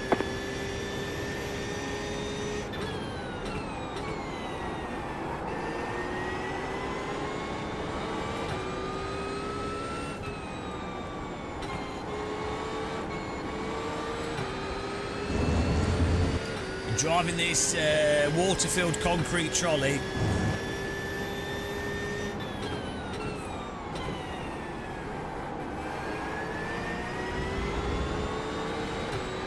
The thing is, if you imagine that you're driving like a lorry or like a train, then GT3's not too bad. Just take out the idea from your head, the idea of driving a race car, right? And imagine you're doing Euro Truck Sim, and then it starts to be okay.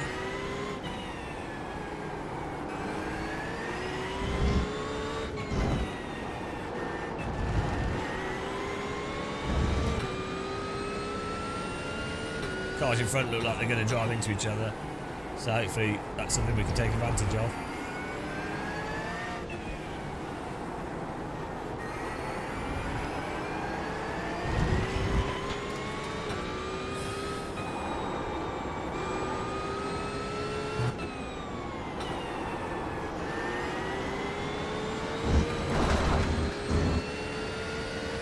You'll never get anywhere. I will. I'll get to places and we'll deliver food.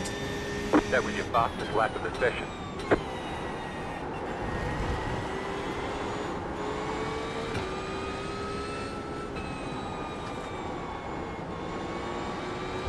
I like to imagine that we're delivering NVIDIA graphics cards.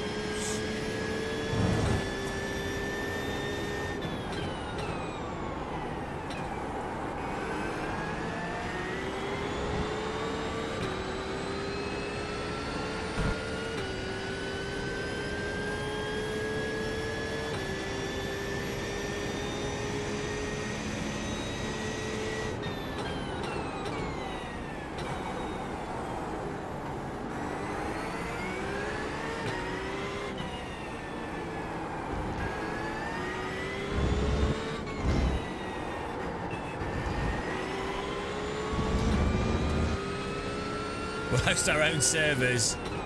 Not in Evo, you won't.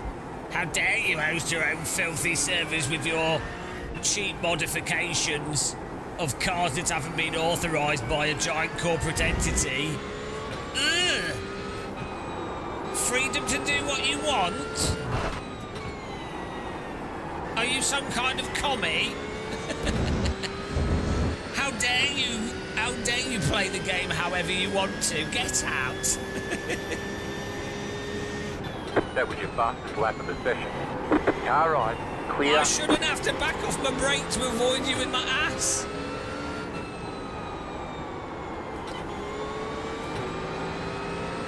Next people will be asking for customizable force feedback options. Left side. Still there. Clear. Good luck getting that boat round the outside of that corner in front of me.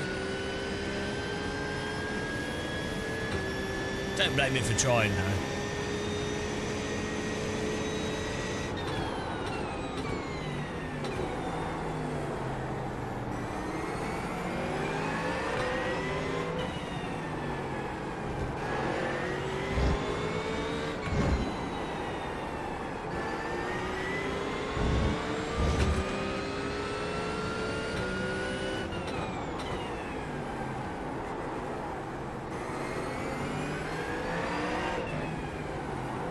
Car right.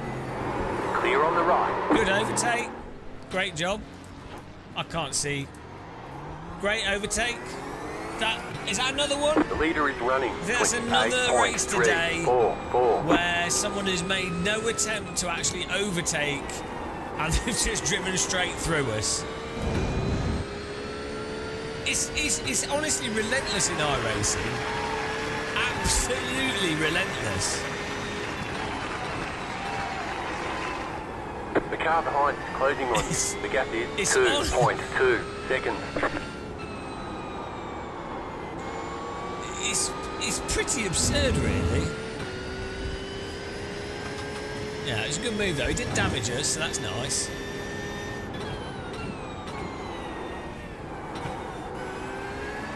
But why would you do it there? Why would you not, like, try and open it up for the inside corner on T1 or something? I think part of the problem is because these cars, like every car in iRacing, doesn't have properly controllable slip. It's going well. And the grip is really drawn out.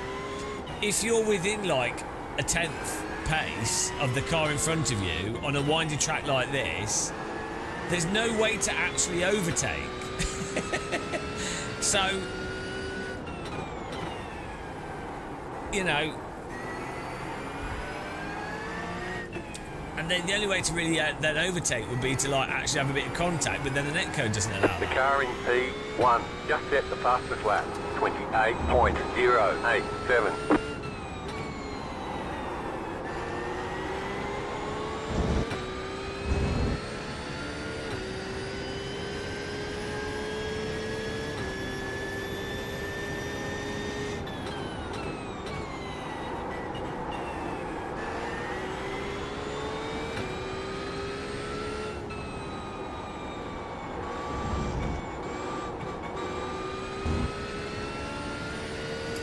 overtake is when you drive into the car in front, so they spin around and then you pass them. I'm pretty sure. I've been studying these things, and I think that's what that is.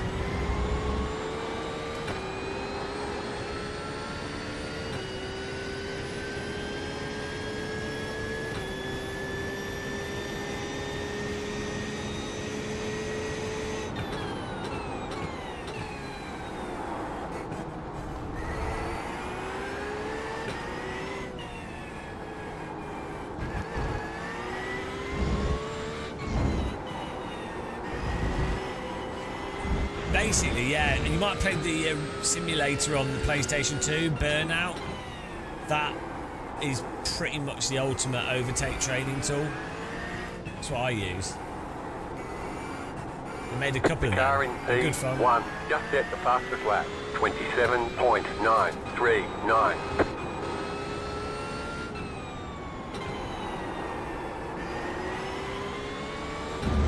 Hello, Zorgmeister.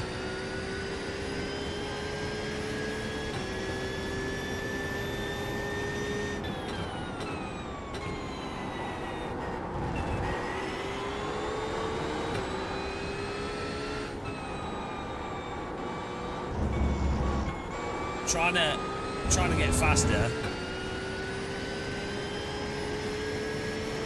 Try my best here.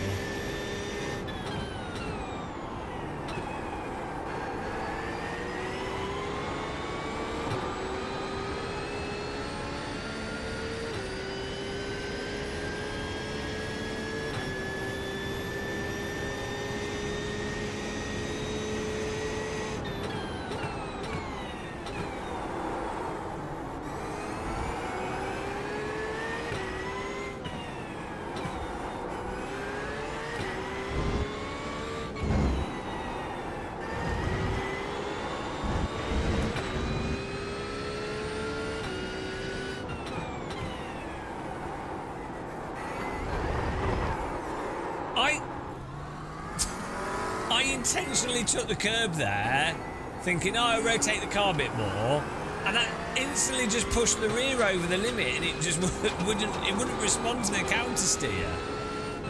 And that's with the TC as well, like all. Anyway, I thought I'd test it out to see if I could go on the curb there. No, we can't. I wasn't expecting it to get stuck like it did though. Really weird.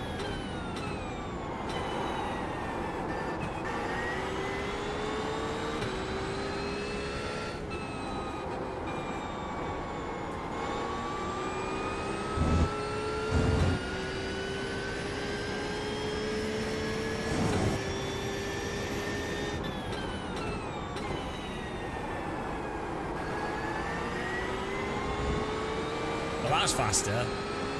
It's quite a nice track, this.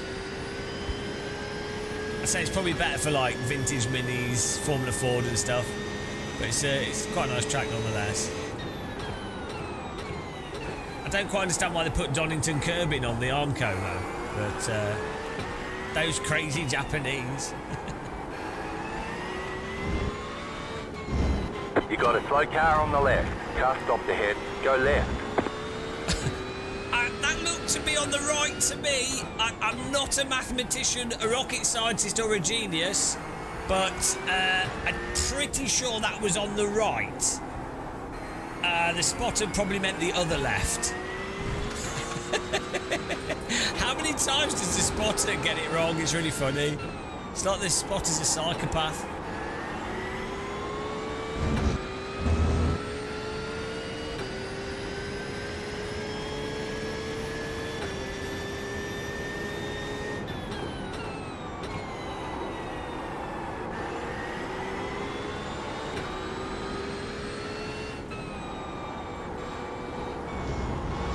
It's a very realistic spotter.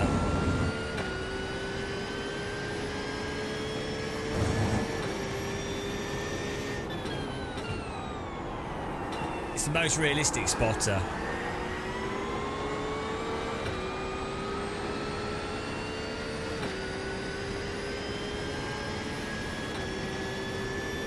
I think you're probably right, Sean Daniel. But that's no excuse. Yeah, I think you're probably right. or it's from where the car was at the point when the spotter says it, and then the car moves, and then it's already said it. If that makes sense.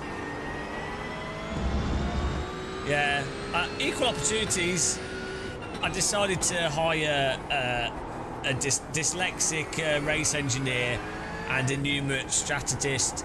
Now, so far it's not paid off, but I think it will do, and at least we've given people a job. So, you know. Surprisingly, famously, the real-world Ferrari Formula 1 team does that. What do you mean, what's going on with my steering wheel?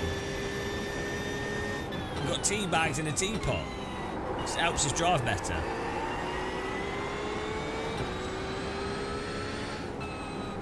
Do you want to see? Do you want a close-up of the The car wheel? behind is pitting. Here's a close-up. So we have the teapot that. The teapot lets us know how fast we're going by how bright it is. The tea bags rotate with the engine RPMs, and DD Girl rotates with how fast we're going as well. She's like a DD tachometer. It's pretty good. Look at her go! She's fully rotated. That's 360. She might get back onto her face. There you go. And now she's got to rotate all the way back around. It's quality dash. Few people, in fact nobody, has a dash as good as mine. We're still working on it. It's in development.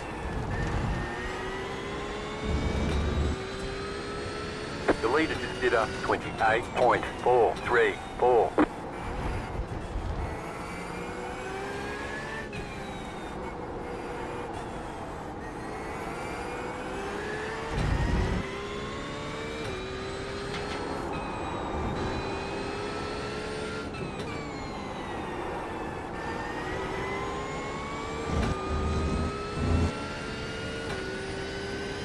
Yeah, we thought about this, Vandis, but it's hard work.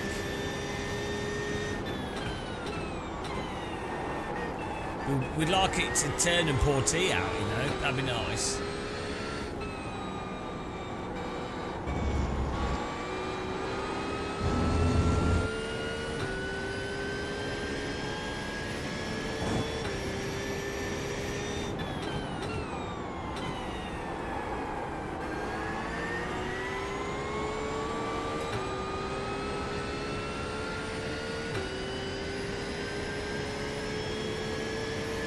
Pretty much 1.5 DD gear rotations is the top speed of this car, which is not bad.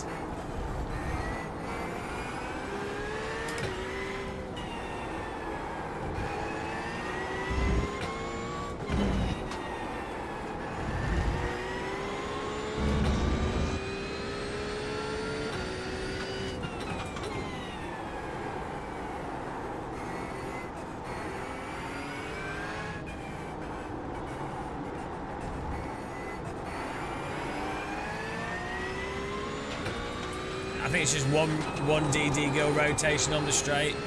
Straight's not as fast as that other bit. White flag, white So flag. she's upside down. She might get... No, you get to a higher... That's like 1 3/4 of a DD girl rotation. Whereas the other straights are about 1.5. 1 1/4. 1 and 2. I don't even know what I'm saying, guys. How do numbers work? I don't know.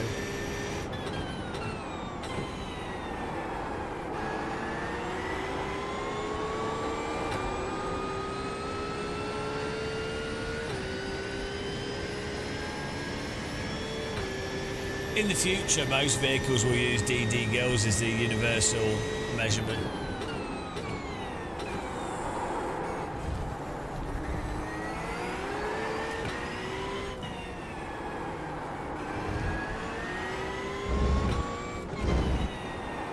There's an incident behind. Well, look, if God wanted us to use numbers, we'd have calculators instead of hands. So, there's a reason we only have 10 fingers.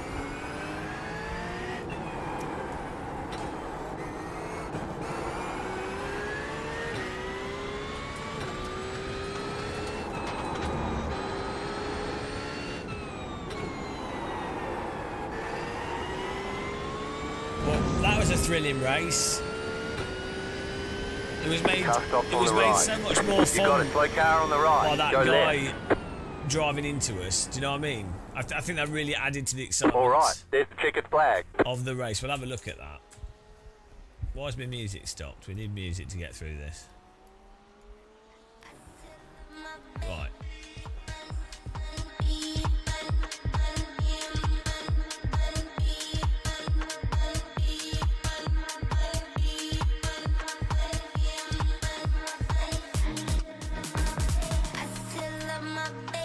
Let's do a ringmeister, I think.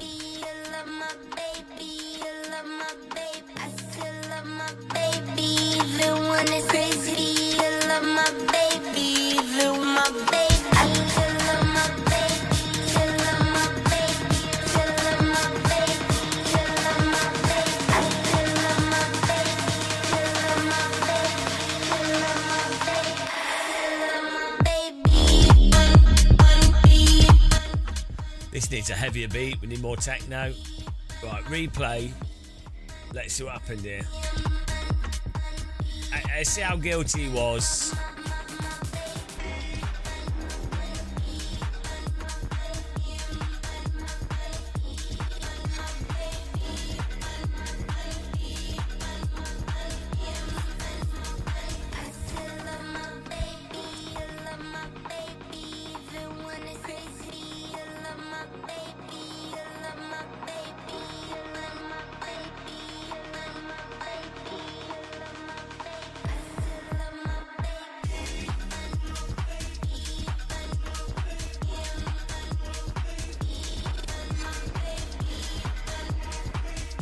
Like, what is that? What is this overtake attempt? Like, really? Saying baked beans. She loves her baked beans. Baked beans. Baked beans. Baked beans. I love my baked beans. Give me baked beans. I want my baked beans. Baked beans. Baked beans.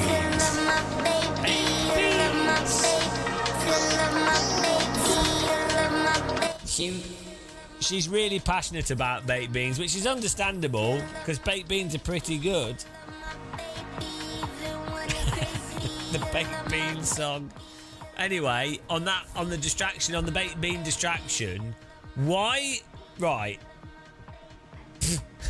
Like, where am I going to go? Like, what are they doing? They're not even in the line to even try and do this. Like, it doesn't.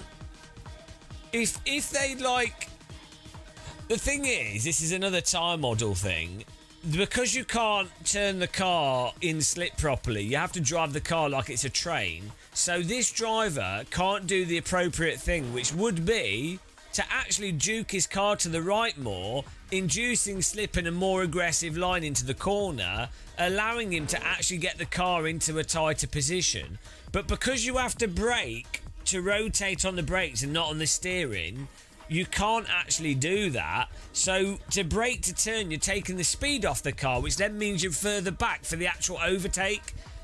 But again, why is no driver training YouTube stupid short video explaining that component of iRacing when it's absolutely instrumental to how you can drive in iRacing and why you can't actually race properly in iRacing? But no, let's talk about what you can do and ignore the massive flaws in it. Like, obviously he's just ploughed me because he's probably lagged as well because his car's actually going through my vehicle somehow.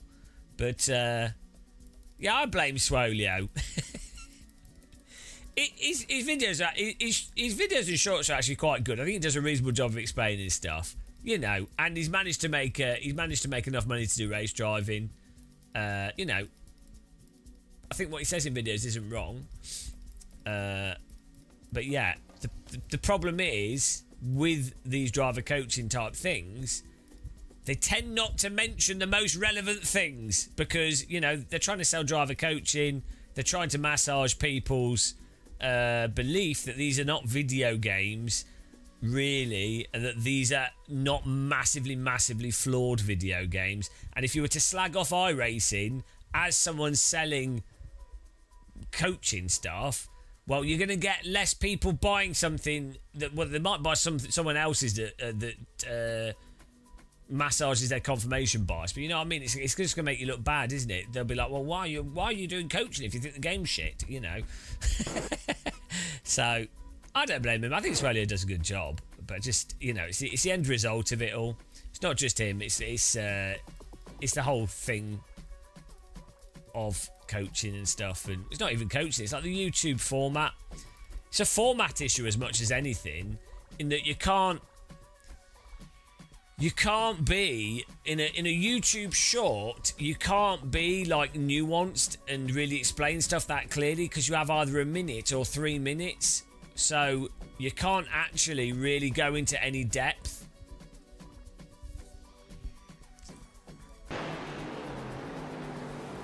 It's probably netcode and car contact though. Again, as much as this driver's obviously gone up the inside too much for iRacing, the thing is, if iRacing's netcode was not as mental in terms of the result of the contact, iRacing has good smoothing stuff.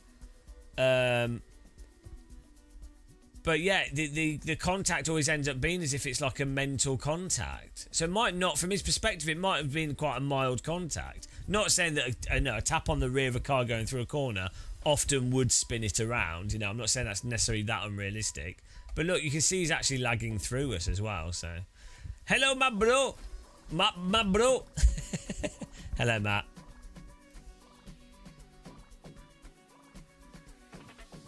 John Lynn, the issue is the only way to rotate the car in the corner entries via the brake pedal. It's not quite that simple, but it's just that if you try to rotate the car, like, you can turn into the corner, but obviously you're going to be braking and trail braking. That is the correct way to get the front loaded up and the car turned in.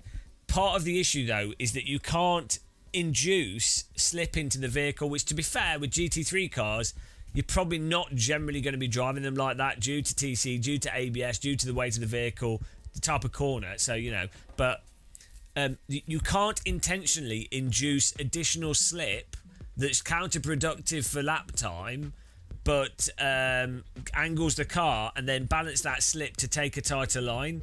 If all four wheels are in slip, or if your car's always in slip, so that's not the right word to use, but if all four wheels are in past peak grip or in more aggressive slip, your car's just doing weird shit in iRacing. And then also when you get on the throttle, the tyres are completely balked, so you can't get the power down anyway. And then if you go into if you try to induce that in iRacing, it will just induce understeer. Like, the car won't actually hook up into the corner. So the way you have to drive corners in iRacing with everything is you have to do the straight line braking and then smoothly trail brake off it and turn it in that way, as if it's like a train. And to be fair, that is a totally valid way to drive. It is one way to drive, and you can set up cars to be predominantly driven in that way as well. But again, it's not the only way to drive, and it removes a incredibly vital part of a lot of racecraft that you get with most vehicles in reality. So you can do it in AMS1, Richard Burns Rally, AC, and most real car. It would depend on car setup, obviously, and conditions and the tyres and a whole bunch of shit. But you know, so it's just really, like, obviously the GT3 cars are supposedly fixed, and they're not. They absolutely have exactly the same issues. It's just the cars are a little bit vaguer, and the grip does return a little bit more if you go a bit over. But it's still, like, it's so far off normal tyre behaviour. It's just really weird. It's still a very enjoyable. It's entertaining and it's fun to play, but nobody that's driven a real car, even badly, that's paid any attention to anything, could conclude that iRacing's tyres are like sensible. So, you know, I'll just keep going on about it. I don't care. Others, I'm sure some other YouTubers go on about it as well. I don't watch other people's content. I know a lot of real drivers go on about it privately, but I'll keep doing it. I'll keep saying it publicly until they sort it out. Yeah, well, I'm sure they're talking relatively. So, but yeah, it doesn't help if you have like really talented drivers. I don't like AC. I like the normal. Effectively, I'd imagine it's probably one of the this guy's in or new. not the best. I would imagine because James Baldwin's a nice guy and I've never seen him be dishonest, right? He obviously is an esports driver and he's also very like politically, well, you know, like he's a driver, so he has to be careful, right? I imagine what he would have said was, it's a big improvement on how it was before, or you know, you can see what they've done. Like he's not. I doubt he will have said it's still shit, guys. So, you know, he'll have just said, oh, it's improved, but, you know, it's still not quite there. And then he'll have been very mild with his language. Because if you talk directly, like I tend to do, it will piss people off. You will lose subscribers. You will lose sponsors. You won't get invited to things. You know, it's you know, it'd be awkward as well if you have let's say if you're like an esports or a race driver, you probably work with other people. You might employ people to do coaching and things. So you also don't want to be too critical or too directly honest, because you don't want to damage the incomes or the viability of those people that you work with. You don't want to make things, it's not even about lying or shilling and stuff. You don't want to make things awkward for those other sponsors and things that you're working with, right? So it's not as like simple as someone's shilling, someone's being honest, someone's being dishonest. It's always a lot more murkier than that. But the end result is people generally tend not to actually speak clearly, intentionally, to lie by omission, for their own benefit. But it's not a terrible thing, you know.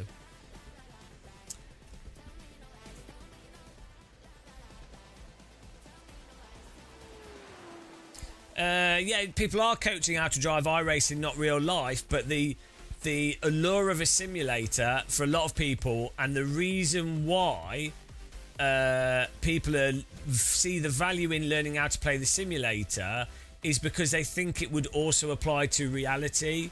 Like that's part of the appeal of a sim, and putting up with there's really stupid shit in simulators that game players put up with because they believe it's there due to its a quirk of reality. And they might also believe, yeah, everyone knows it's a simulator or that any sim has its problems. They know that as well, but there is like a component of it where it's a kind of belief that it's trying to be, you know, trying to do the right thing.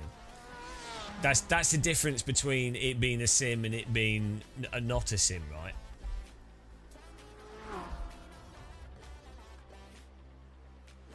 Shumi, I'm inherently dishonest and enjoy lying to people directly to their face, so imagine what race drivers are like when all their commercial interests and incentives. Well, right, the other thing that people don't get with like race driving, right, and race drivers in general, unless they're a really, really rich race driver that just doesn't give a shit, or they're end of their career or late of their career, or they've absolutely proven that they're fully capable, like a Max Verstappen or a Hamilton or something, right? They've already like shown, right, that's it, we're obviously bloody good at what we do, right? Once they're rich and they've got to that point, whatever, they don't really care, they'll say whatever.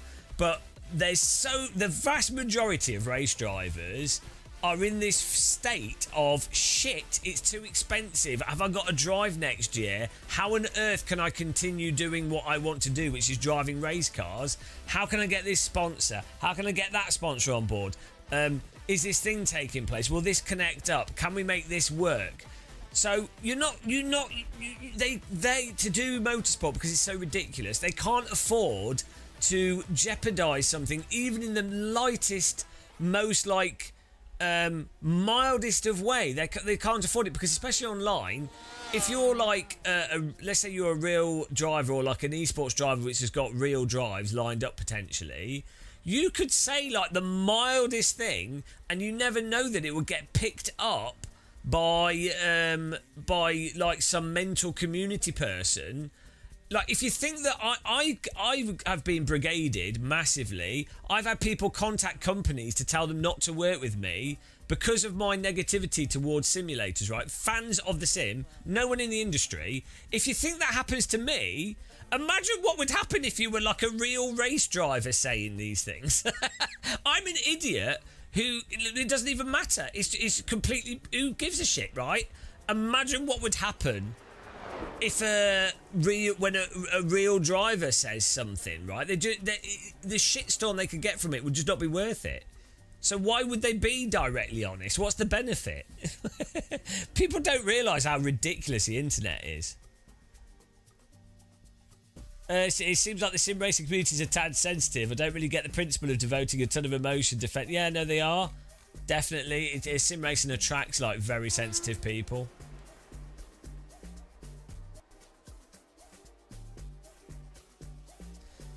Zag, I don't think any of the companies are selling a universally terrible product. I think the thing is, each game, every game, anything is perfectly valid to be open to criticism.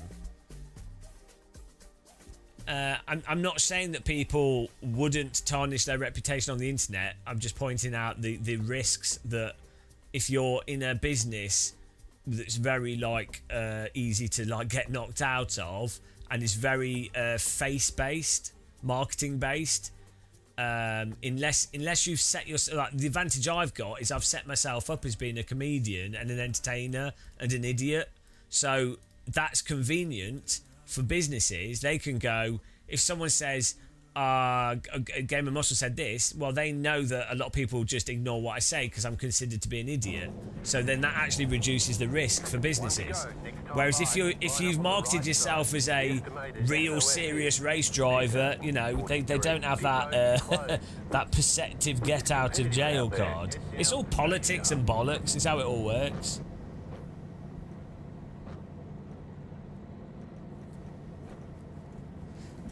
You shaved your head again.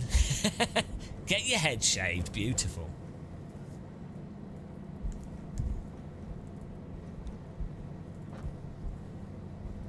So, yeah. So it's just a weird thing with sim racing. Oh, we're right up the front here. That's good.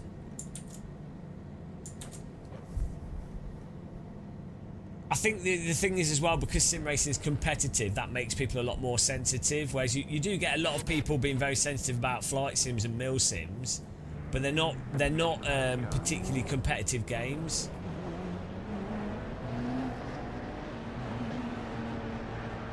What's that? Is his wheel roll? Is his tyre?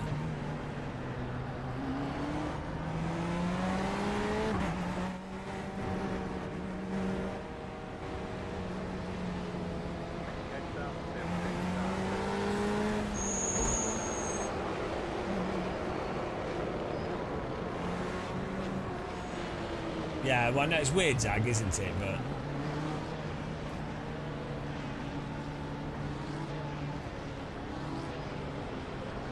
well, Counter-Strike actually started off as being a simulator. That was the point of it.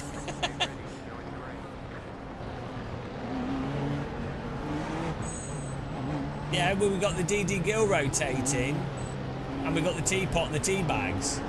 That's all you need. Catch the green, green, green. I've caught it.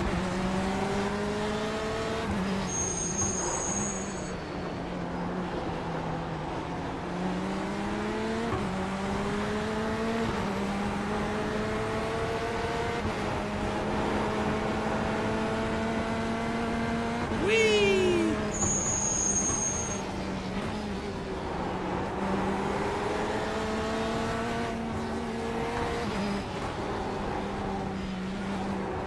You got a slow car on the left. Go right.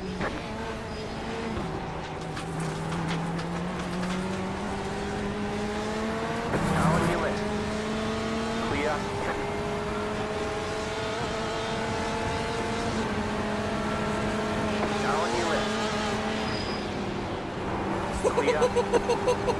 I was getting ready to back out. Oh, he's crashing the car behind him. I was getting ready to back out of that because it was so dumb putting my car there. But I knew, the thing is, I'm on the inside, the car on the outside is the one that's in trouble. But I was getting ready to back out just in case he came across. We're okay. Naughty, naughty. Yeah. It's worth it though.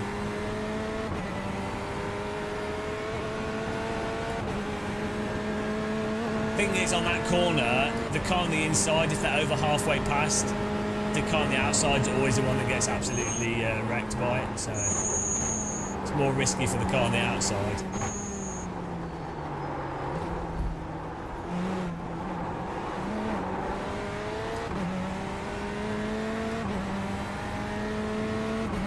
I like this ending. That rejoin was atrocious. Sounds like a strimmer.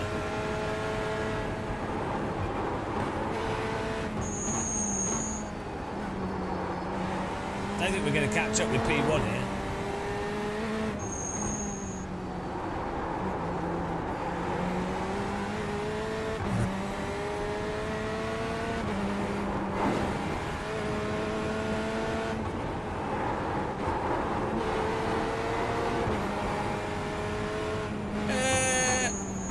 No, he still does have a bit of dynamics, the engine, though. Yeah, I know what you mean. It is quite flat, but it actually does have quite a variation to it still. Like, you can tell what note it's in, and there's also a fair bit of range to it. It's not that bad. It also has a bit of like stereo to it, which is nice. It's all right. You got about 5 laps of fuel left. I like how it sounds.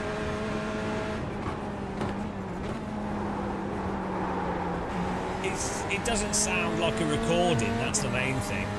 A lot of sims have that recording engine sound looping thing going on.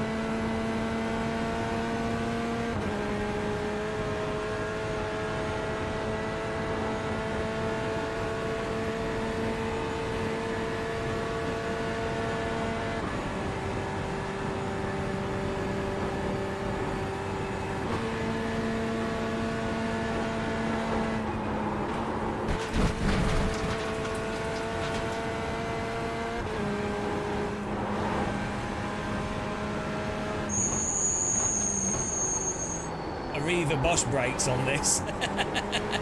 It sounds like the Eurostar coming into St Pancras.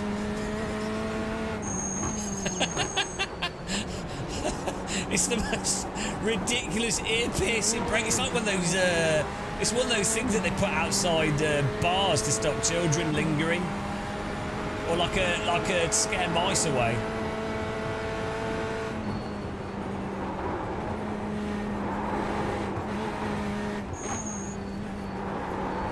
This is the 334 to Paris Charles de Gaulle.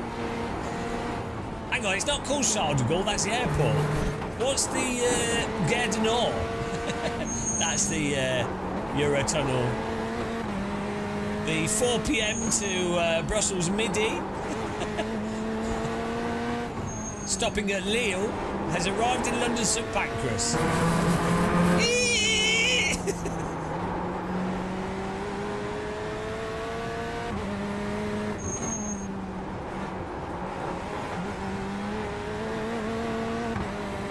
I've been on Eurotunnel 3 times this year, and I might be going on it again. So I basically have gone from never using the Eurotunnel to using it like once every 2 months. It's insane. But it's good. It's much better to use than flying. Better for the environment. Never had a good cup of tea on it though, and they don't have any nice biscuits. Pretty rubbish. But the seats are comfortable. I don't mind London St Pancras actually. It's proof, Zorgmeister, that iRacing is a train simulator. This is why Paul Smith Smileable plays it. Give him a follow and a sub.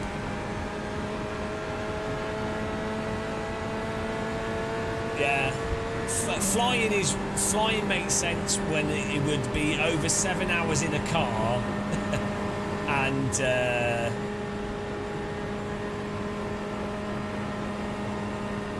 you're near the airport, I guess, and you don't care about the environment. So basically, if you go into like Berlin, Munich, anything in Germany, flying is better. But every time if I'm going to okay, if I'm going to like Holland or 2 left to go. 2 to go. France, Eurostar's a lot better generally, especially if you're going to Paris. Super convenient to have the train. You're in second position right now. Super convenient to have the train actually, like Gare du Nord's right in the centre of Paris. It's like 2 miles from the Eiffel Tower.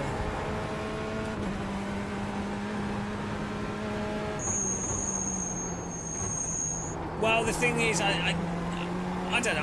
Part of me naively thinks if all influencers were absolutely honest about the tyre thing, it would, in iRacing and the netcode car contact thing, and the players were, you know, then people would be more educated, and then they would understand that it could be better. I think there's a real problem where people don't realise it could be better because there's a lot of like no mentioning of it, of a thing. Like in this, and the opposite applies. Like the camera settings in iRacing, the camera filtering is the best out of all the sims. So it's worth mentioning that AMS2 is pure motion sickness, or that like various sims don't have the camera filtering and they just have basic lock to horizon, or stuff like Marvin's force feedback app. So the positives apply as well. You know, for. You know.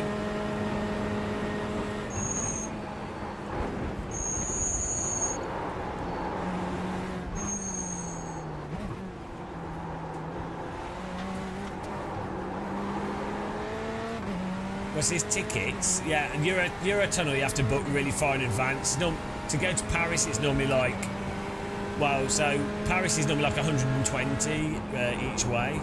So it's 240 or something.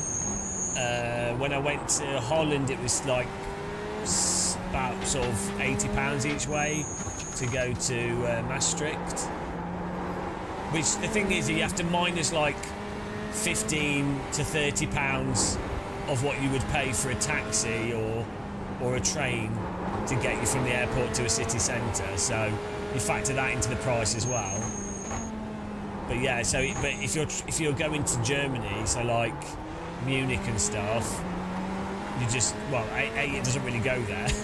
But you know, I mean, it's such a distance that if it's over like a 2-hour flight, basically. Come on here, Sergio. Come on, man.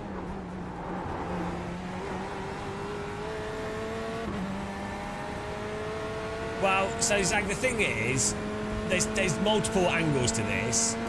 One is that, like, sure, like if you're a live, the problem is if you're a more popular live streamer, the chat can just get derailed straight away by everyone going, oh, I like this, I don't like that, and it will just be, it's just going to be really tedious for the live streamer to just see stupid arguments in the chat. So it's only really viable to have these conversations when you're a small channel like mine. When you are very slow, man. It's slow, man. It's only really viable. Who are you talking to, pal? If you have like less than 300 viewers. So there's multiple angles to this, to be honest. But I do think streamers should mention stuff. But then I see you here, Sergi. I see you here, Sergi. You blocking me here, Sergi. It's so typical of your flag. Everyone with your flag does the same stupid thing and wrecks themselves. When are you guys going to learn? There's no need to be nationalist about stuff. No, it's true, mate. It's true. It's true. And they won't learn. They do the same shit every time. You can't lump everybody from a country into the same thing. So there's no point. Just talk about the individual incident and the individual person. Don't try and group things. It's counterproductive to.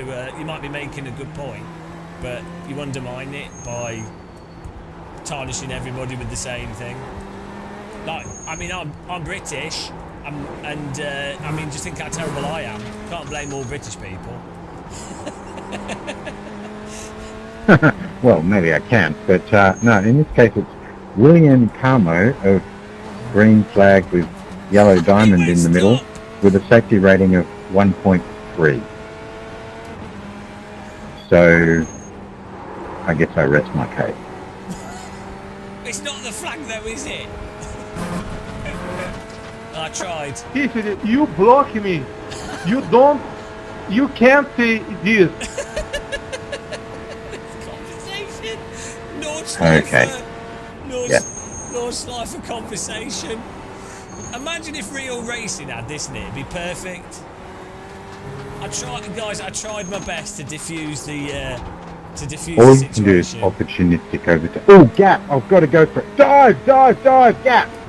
You don't think about racing. It's just gap. See gap, go! What is going on? And you wreck yourself, and you wreck other people, and you do it all the time.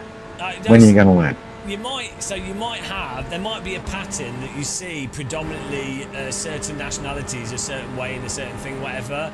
That might be from your anecdotal experience, right? Even if it was the case, it undermines your Still there, hold your line. and is also unfair for the people that it doesn't apply to. Stay on the left, clear In on that the right. particular time, William, when you wrecked me, you went onto the grass to try to overtake me and came back on the track and pit maneuvered me. That's just disgusting. It's not racing, it's Gran Turismo or Forza. Oh my goodness, this guy won't stop. Let's say someone is from a given... right side. He's forgotten Clear the race on the hasn't right. finished. There's another lap to go, mate. Let's say someone is from that flag and they're actually a good, clean driver and doing their best or something. But you've automatically made it so that you're basically saying, oh, they're going to be terrible. So you're not giving someone a chance that is trying to be doing the right thing. Do you see what I mean? So it's just counterproductive. Should we turn him back up? Listen to Radio Rant. Sure he is. He pulled me out for lumping everyone into the same boat because of their I flag. turn my Which mic is a fair down. call. Is it quiet? I don't know. Although, there is an aspect of what I said is right, but I understand what you're saying. There we go.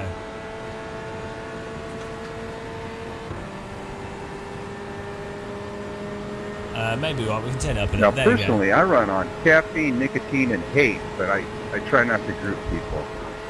I hate individuals. I hate everybody equally. Equally. That's what I say to my kids when they ask me who's my favourite kid. I say no one. I hate all of you. I actually don't, of course. It's just,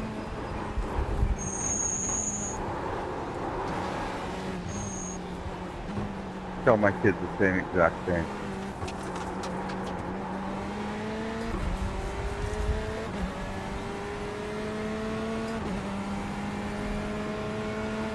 I promise I'm not quick. Mark, we know that. iRacing TED Talks. Is my microphone loud enough now? I turned it up. Why don't you wreck, man?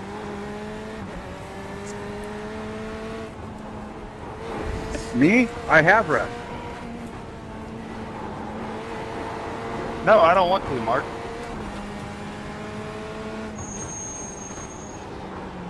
Oh well, I'll see you next time. I've got 19 minutes of repairs.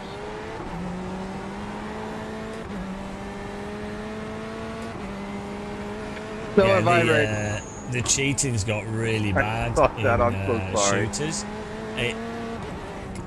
Counter-Strike 2's got really, really bad.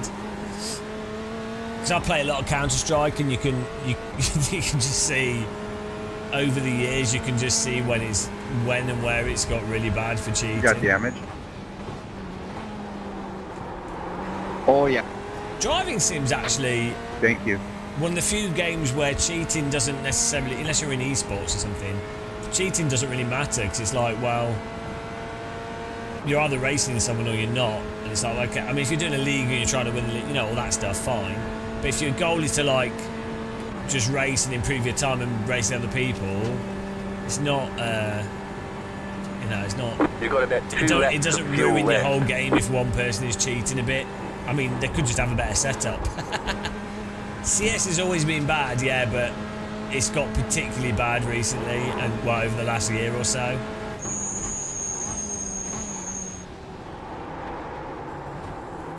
Yeah, there's too many terms to memorize.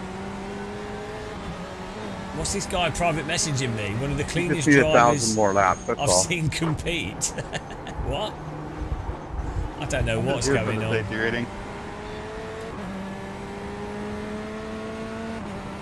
I'm just used to left turns. Well, the thing is, it doesn't matter. Like, let's say you had a country that does have with a certain video game. Let's say it did typically have more people cheating from that country. Maybe it's a larger population or whatever. Could just be cultural reasons. Whatever. Like, let's say there was. It doesn't help it wouldn't help to automatically paint everybody with the same brush. For your argument's sake, it doesn't help. It's like either the person's driving badly or cheating, or they're not. So it's beside the point, isn't it? And effectively also ends up potentially being, not always, but potentially being nationalistic or racist or whatever, or xenophobic or whatever. And it doesn't need to be. You can make your argument and the point without undermining it of doing that. So just from a basic sense of argumentation and being correct, it's not helpful. so that's, you know, that's the thing.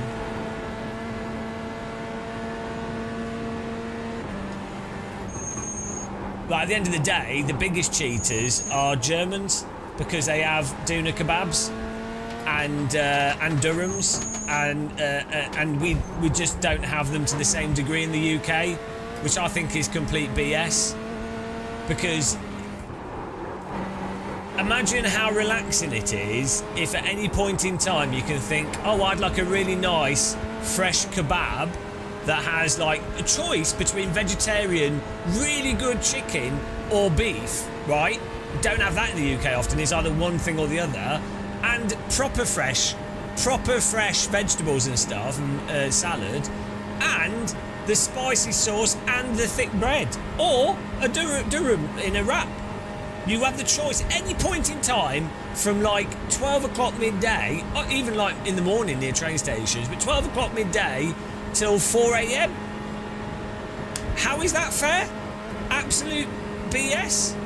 So that's one of the main reasons why I don't like Germany and think it's completely unfair. It's good though, because I think I'll be morbidly obese if I was in Germany. Every time I go, I'm having a kebab. Can't help myself. All right, there's the checkered flag. Good job. Very good job. Well, that went all right. Let's have a look at our overtake. We got a second place there. Nice little cruise. Yeah, no, but they're normally shit, aren't they, Shumi? That's the problem. I mean, you need an area that... So Germany has the advantage that in the 80s and 90s, they had the massive Turkish immigration. I don't think we had the... Good job, James. We had nowhere near the same number of, like, Greek and Turkish immigration into the UK. But I mean, to be fair, on the other side, we have a lot more decent Indian places. In Germany, it's pretty hard to find good Indian restaurants. Yeah, even in big cities, there might be like 3.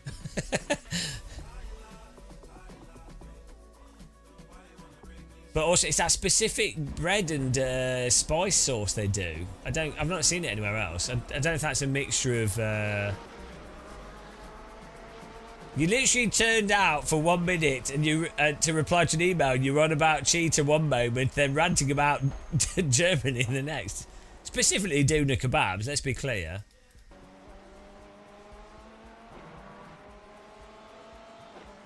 What's my Moza settings?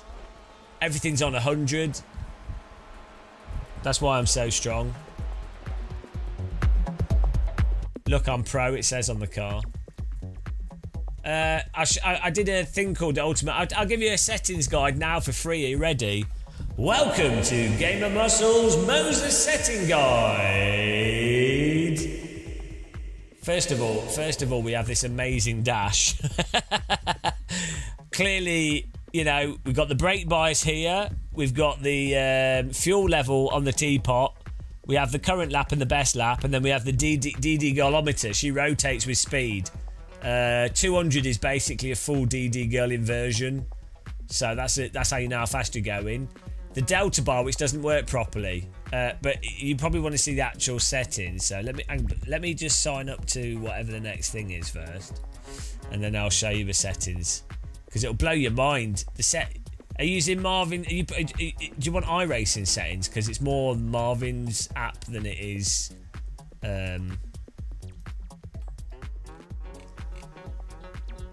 No one's registering for this.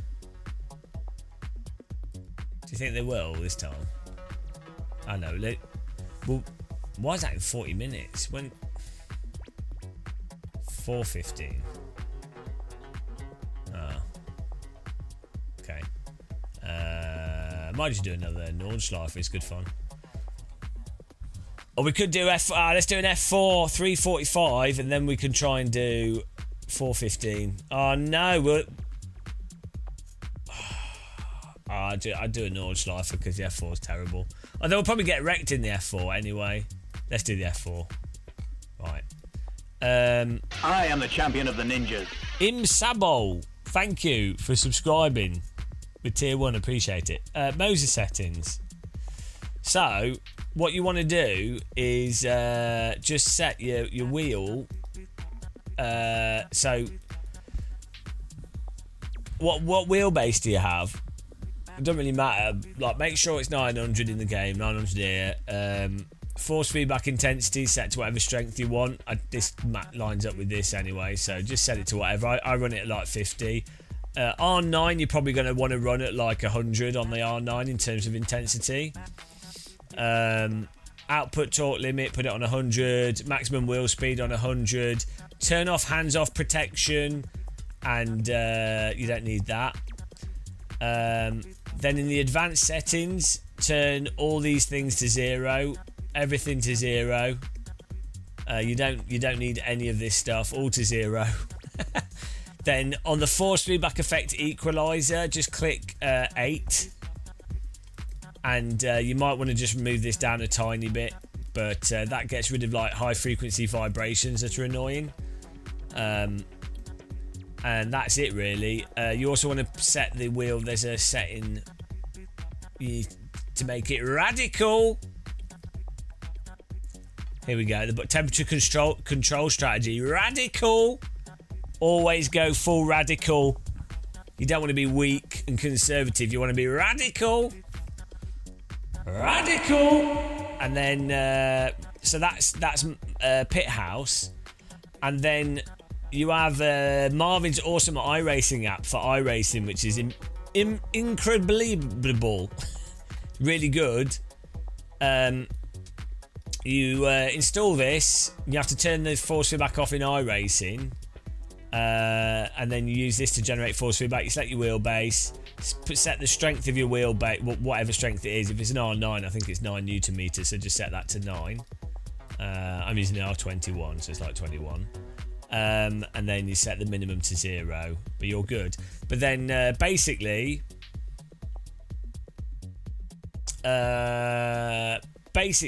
you can set the strength of the force feedback with this slider. This does it per car, like it'll save it each time you get to a car. So do this whilst you're in the game with the car. This detail setting, if you want like more high frequency road texture, curbing and bumps, you turn this up. And if you want it to be like smoother and more like just the sort of load of the car, turn it down. But most cars you probably put it on like between 70 and 120, or just leave it on 100 to be honest, unless it's over the top.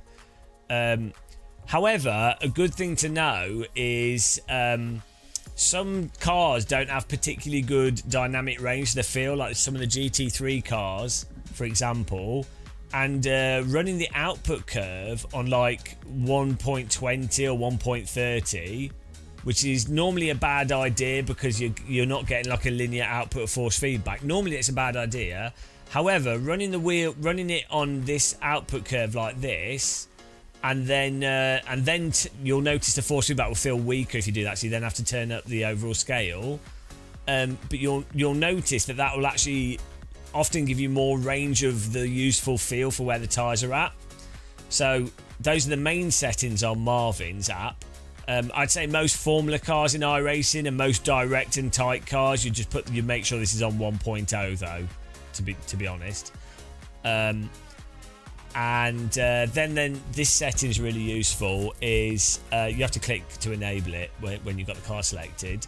But this setting, you can have if the car's understeering, you can have it vibrate when the front's understeering, and so you just choose the strength of that with this, and just either increase or decrease it for how much you want it to vibrate. And then a big setting is the oversteer effect, which you can set to increase force.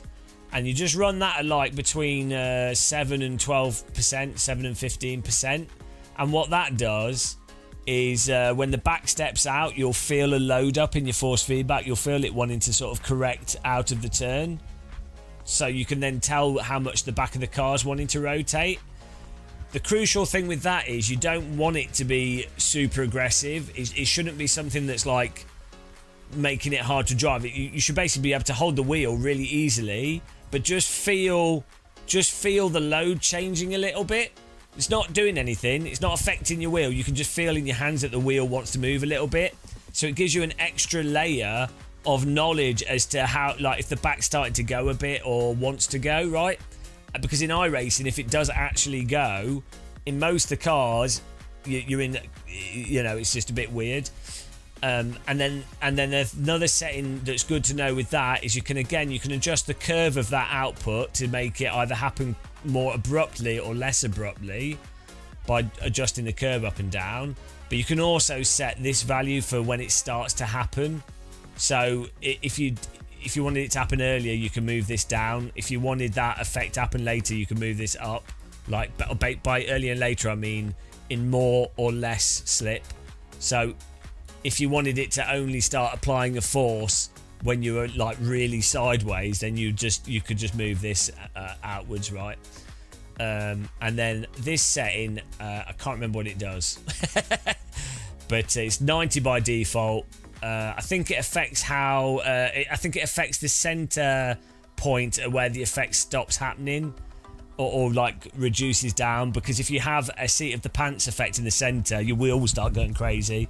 So, but just having it on 90, I think works great. You might be able to reduce it a bit actually, but I normally just leave it at 90. The main thing is though, to have this oversteer effect low, so it's not actually moving your wheel at all. It's just, you can feel the force changing. It gives you a cue. But obviously if you run higher strength force feedback here, then that will make all these things stronger. So you might need to reduce these if you've increased the overall force feedback. And then something to consider, if you normally drive with really strong force feedback, then what you want to do is you might want to add a bit of damper. So like a natural damper it adds a bit of damp into the wheel. So if you've got stronger force feedback, if the wheel's got no damper on it, it's super loose, the wheel might be like really overactive, and you might not want that. But if you generally run weaker force feedback, like let's say less than 8 Newton meters of overall strength, you probably don't need any damper, and you'll be able to feel more detail. not having damper. So there you go. That was the Church of Muscle Force Feedback sermon. Hope you enjoyed it.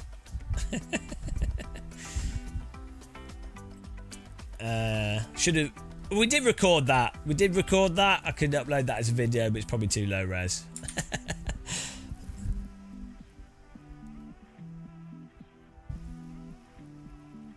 What's this? I totally agree on London versus UK. I got now, superficially at least, the UK flying into Maidenhall in the US Air Force days. Well, what's this? Are you saying that London's not actually the UK? Where did that come from? Hello, random call sign. Random call sign, robo call sign. You plug him into the wall and he charges only to produce pasta donata call sign. Still streaming. We never stop. Life of stream. London's its own thing. You've missed the whole chat. What a shame. You've missed the whole chat, mate. I was saying that being a metropolis, London doesn't count as UK. Well, Londoners are just miserable people that regret being alive. So yeah, it's pretty different to the rest of the UK. Zoigmeister. What can you get living in Hackney that's not the same? Oh dear.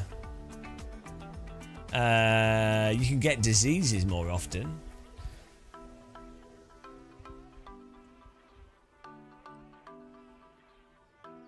Every place has different English people in it, and it's just basically just like big cities are big cities and small towns are small towns, and then as you go towards Kent, the number of racists increase.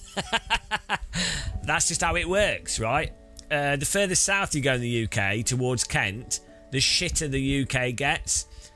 If you go towards Devon, it gets nice again because they're all surfing and they're chill, so they can't be bothered to be racist. They just want to eat their Cornish pasties and what have you, and climb on hills and fly gliders into hillsides. And as you go up north, they're too busy eating haggis, blowing bagpipes, and trying not to die from hypothermia or drowning in the rain. So they're, again, nice chilled out people. But yeah, if you go as soon as it's basically, if you were to have a heat map on the UK, Kent and like Faversham and the further you get towards the Eurotunnel, where you get the Eurotunnel, your car drive on point, the closer you get to that, like Dover area, that's where that's the worst part of the UK, and it radiates out of that, basically. Folkestone, that's it, yeah. It gets better the further away from that. It's probably like radioactive. Maybe it's to do with the power plant that they've got on, is it Sheerness? The power plant on, no, it's, what are those crabs called?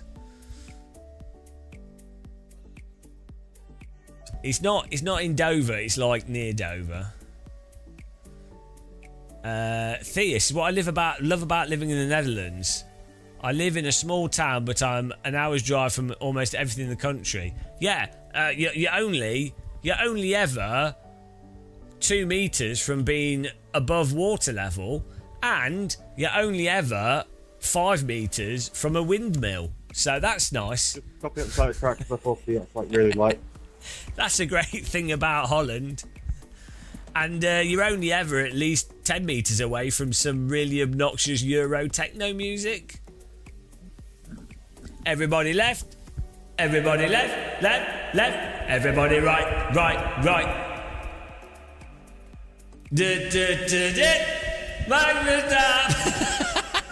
Dutch dance music. Bloody hell. That, honestly, we should knock the dikes down just for that. You're on one of the small hills. Surely that's like a mountain. Do people in Holland climb to the top of that and it's like, I've been to the top of the hill. It's like Everest. There's a queue of Dutch people with ropes and oxygen tanks. I've made it to the top of the hill. I'm 64 meters above sea level. I cannot smoke. Here we are too high to smoke. So we cannot smoke the weed here. I cannot breathe. I am too high above the sea level.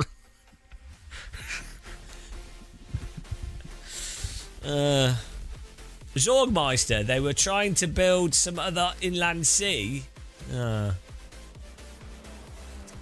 It's a big cycling tourist destination. The excitement of going down a 64-metre hill, probably too much for your average Dutchman. So, I am going at 5 miles an hour down the hill. That was a Dutchman on the Dutch mountain on a bicycle, if you wondered. Do you like my Dutch accent? I've been working on it. It's pretty good.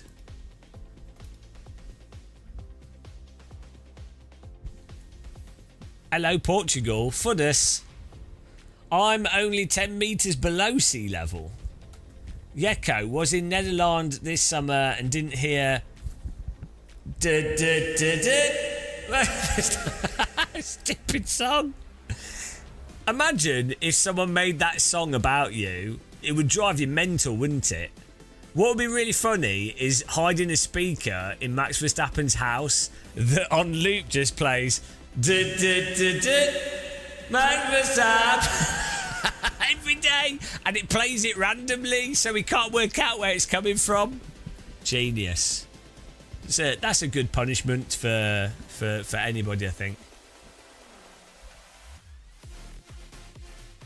Matt, my mother tongue language is derived from a language that wasn't even real. Bro. My bro. Jekko trying to learn Dutch as a Frenchman is pure pain. You just have to smoke at the same time and then it chills it out. Random call sign Asbelief.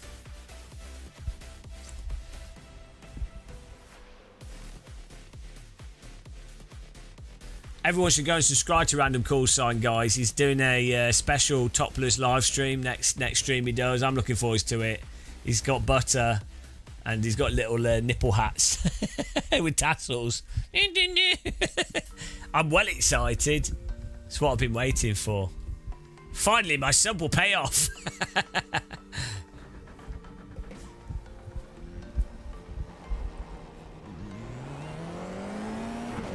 Random tassel sign.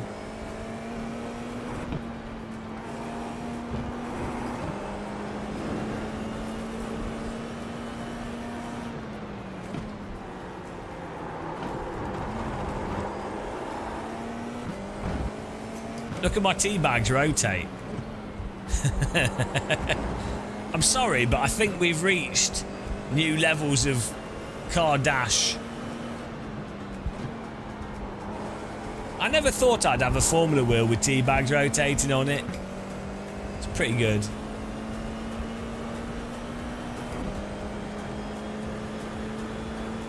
Butter in his chest hair.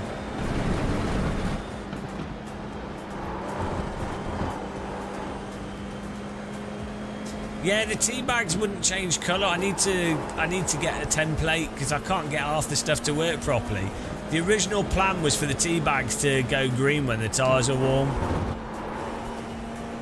or even go brown, so they're like dunk tea bags. But we've had some technical issues. We've had a few technical problems. It's not quite where we want it to be yet, but as a team, we're working on it. Green flag, green flag. Okay, here comes your first time lap.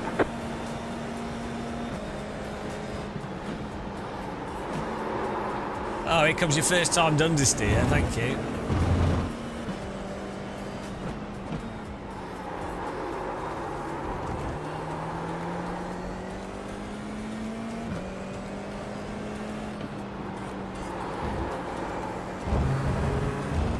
It's not compatible with SimHub, no. Hopefully they do make it work with SimHub eventually. I think they've lost out on quite a few sales for not being compatible with SimHub. I really don't know why it isn't. It's very strange.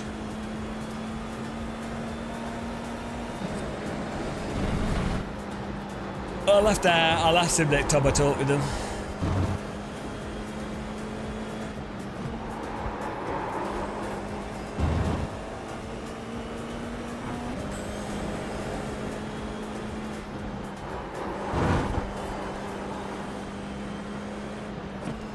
Well, yeah, but they are literally... yeah, so I guess they'd have to build some kind of like conversion layer thing, so maybe that's why, but...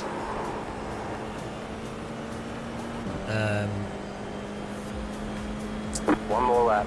Quite a few people that would have bought one, but didn't, because they want sim on.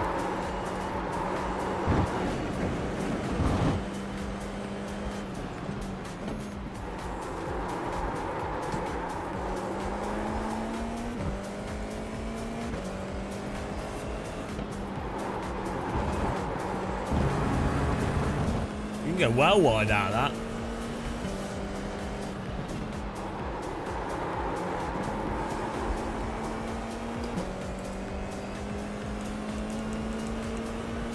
Oh wow, we're a little bit off our own pace here.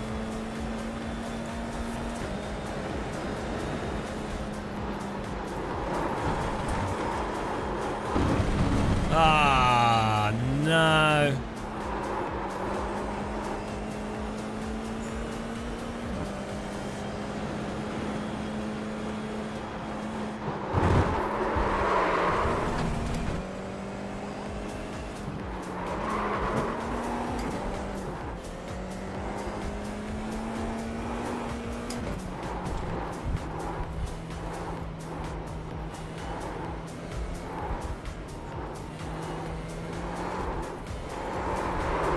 The officials think you're playing games out here with the way you're driving.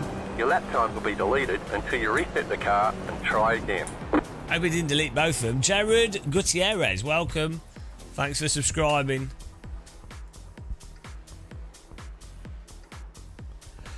Here we go. Woo. Yeah, 23. We could do a 23.9 easy.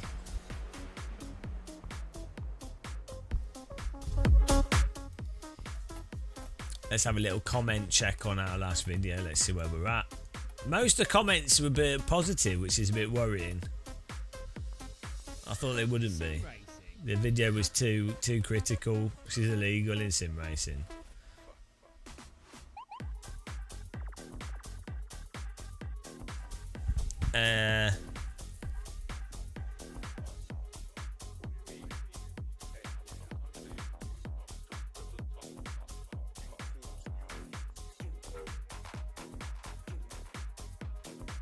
Yeah.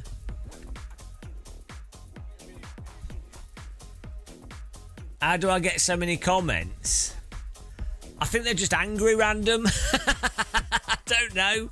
Also, we get a lot of comments where someone's just like, oh, I'm just going to write a comment. I'm not sure if they're aimed at me or aimed at the video or aimed at people watching the video.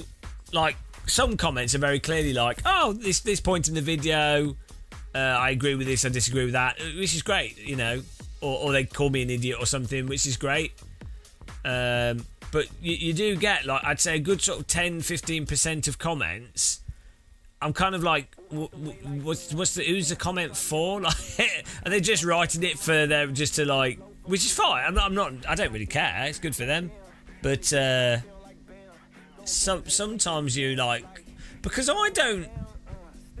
The only comments I ever leave on YouTube, like I'll comment on Reddit stuff in general, but it's mostly because I read the stuff on Reddit and then I comment as a way for me to then think about stuff, so that then later I'll do a YouTube video, but I've thought about it and now people call me idiots and stuff on Reddit. So it's mostly because I do sim racing for YouTube. It's useful for me to then think about stuff and what have you.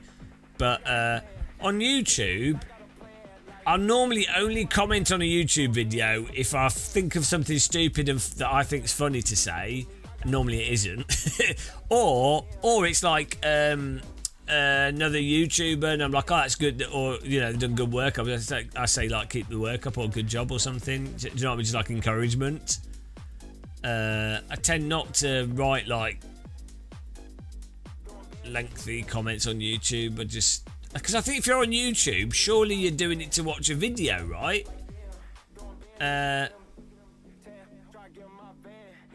What makes you decide when to be on camera for your videos or not? I wonder if you get more positive feedback when you're not on screen. Probably.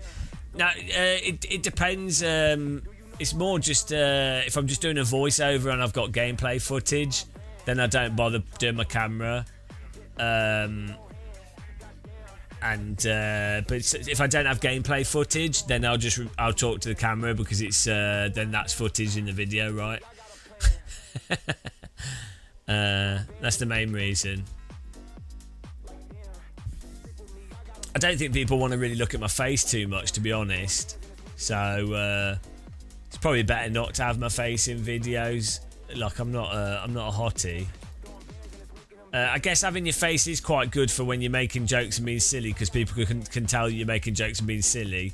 Whereas, although saying that, when I make like decent jokes, I'm normally a bit dry about it, and it would be the same if I had a camera and people The still. estimated SOF is They still don't get it. The ones that don't get it. So I don't know.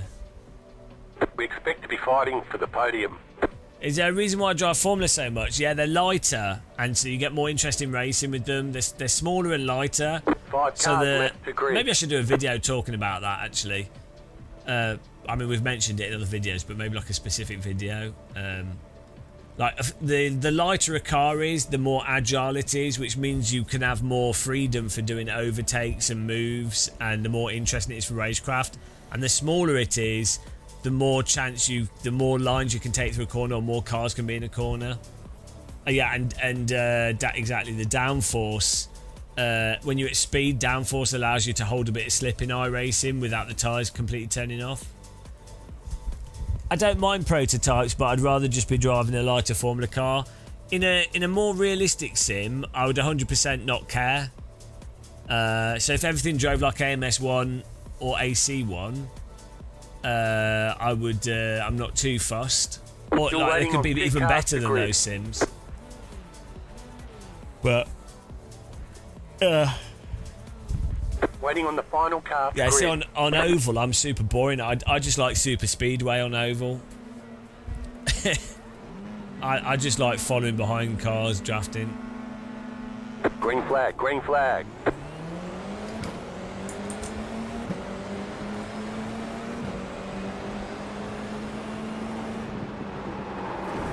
Car right. Clear on the right. Left side. Stay on the right. Clear on the left. Right side. Clear. There's an incident behind. Go right. Car right. Stay on the left. Clear. First lap, send.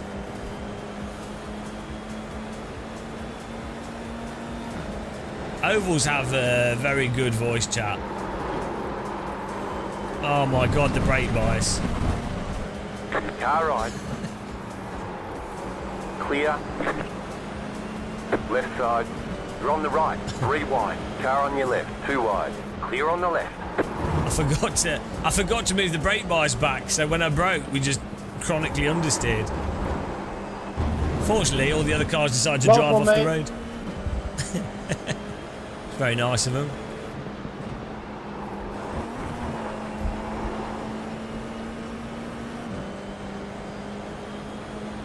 Oh, I mean, that's 5k oval. I don't know what to say. That's not something to be proud of. You're in 4th position. How on earth do you get to 5k in oval? Oval's well hard to get in iRating, I find. Maybe, unless maybe do you do longer races?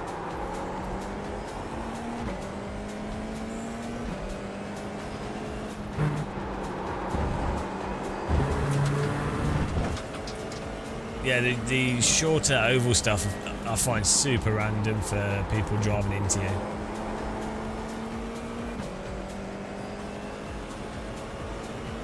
Wow, I don't think you don't want to admit that publicly. Keep that to yourself.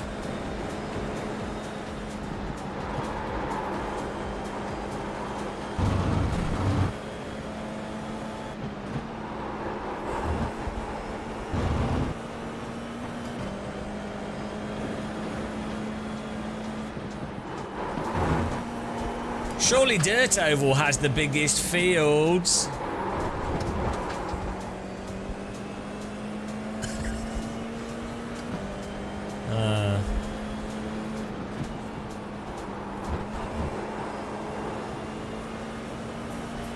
Actually, VIR's the biggest field. VIR's got to be the best track for grass, right?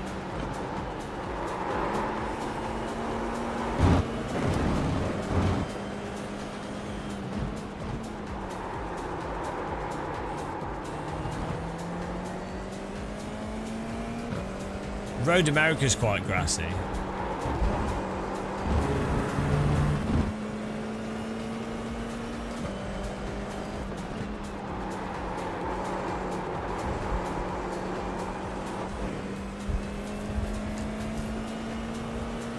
VIR would be so nice to see in real life.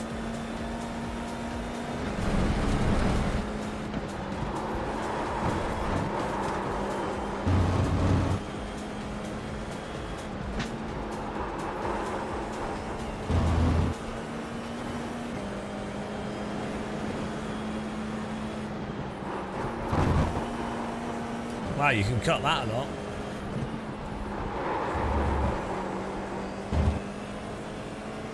I mean, I think VIR has pretty amazing grass. Like America, some of the nicest grass I've ever seen was in America.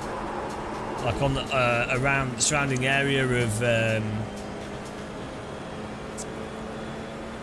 what you like in Washington.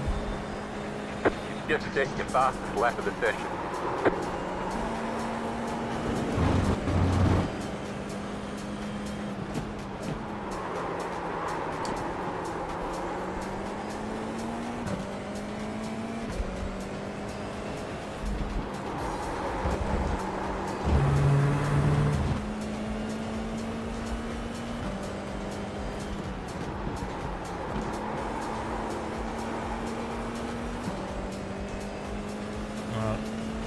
Without the draft, I'm not sure if we can catch back up with these guys without draft.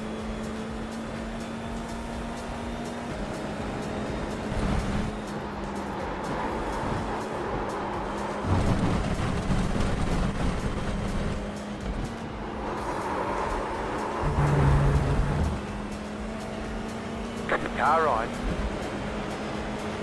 Still there, hold your line. Clear on the right.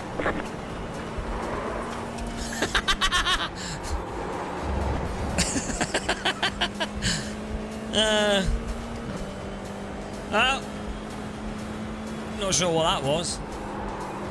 See how I took him down? I made it look like a mistake just so he could do that. It's pure skill. I'm on another level. You can't touch me at Brands Hatch. The car in It's C3. just, he just completely walled it. 23.244. I think he was so keen to be on the throttle that he didn't realise his wheels were on the grass.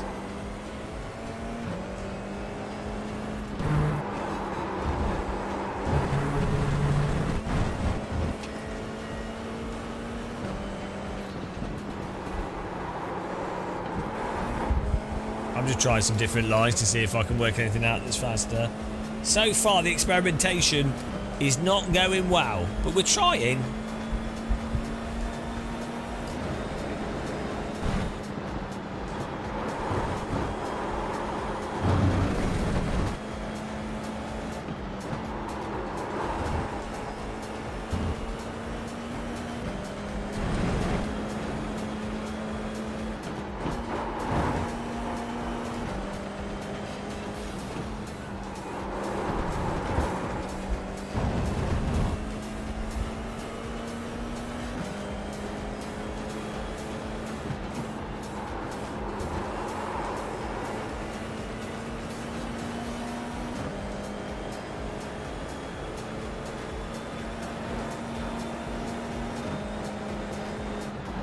The car in P2. Just set the fastest lap. 23.143. That was a right floppy donkey through that.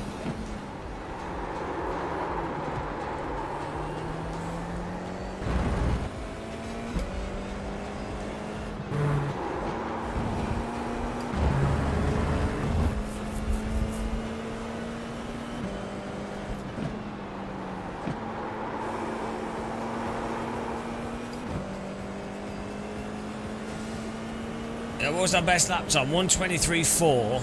I don't know if that was with draft. I think we can.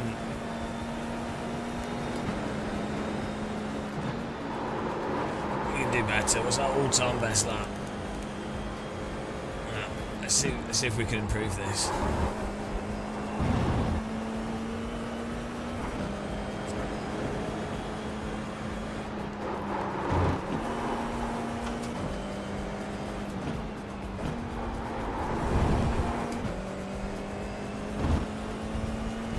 I don't know, Novotny. Probably not. I think we'll do some tomorrow though. Pretty tired today. After our 16-hour live stream the other day. And then we recorded 3 videos. So I still need to go to Lidl's to get some. The car in P8 just set the fastest lap. 23.083.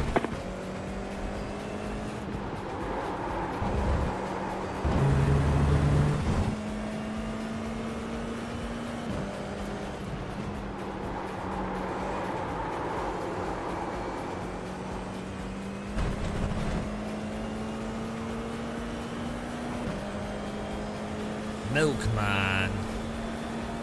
It's weird that it's called a milkman. I'm the man of milk.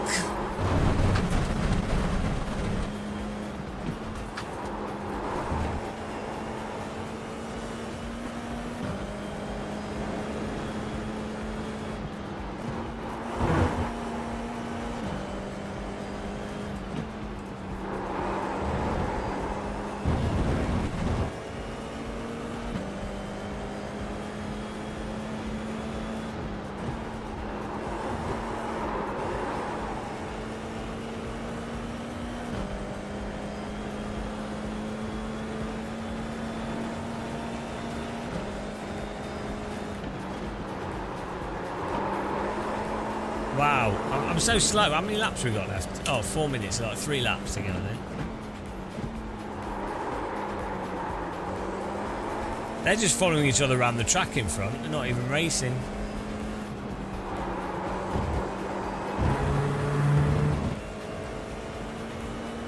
I like how there's a big crowd on the track for F4. Because F4 brings the crowds. You know, it's such a popular race series. People are like, wow, we all love F4. Ironically, you probably get better racing in F4 than F1, but oh well. Ryan Spence, thanks for subscribing. Appreciate it. Welcome.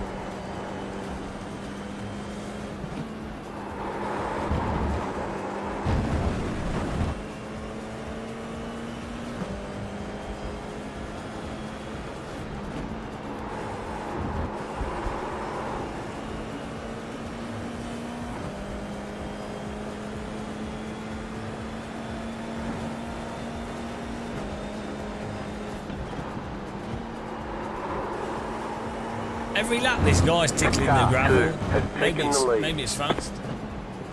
What we need is for all 3 cars in front to crash, and then we can just drive through and win. That'd be really nice. Sometimes people do gift us victories like that, which is very nice of them.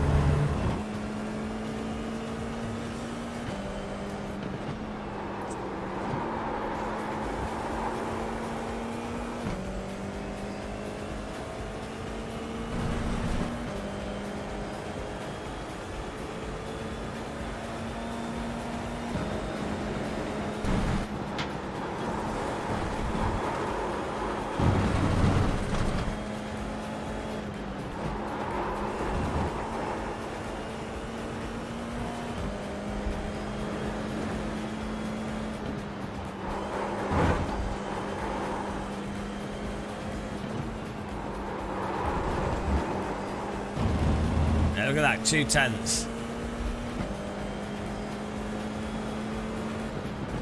Straight to the outside.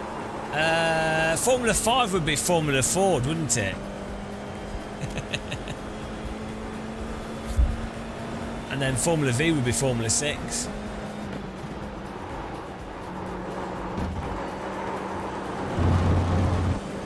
Car 7 has taken the lead. I did not go for a walk, no. We've been testing too much. Maximum test.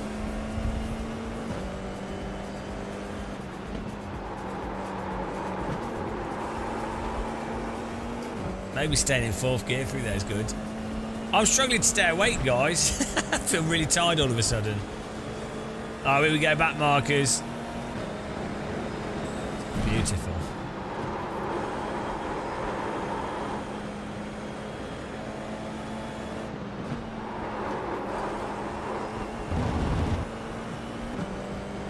It's really good wheel rim, yeah. Seems nice. Feels nice. I missed using smaller wheel rims.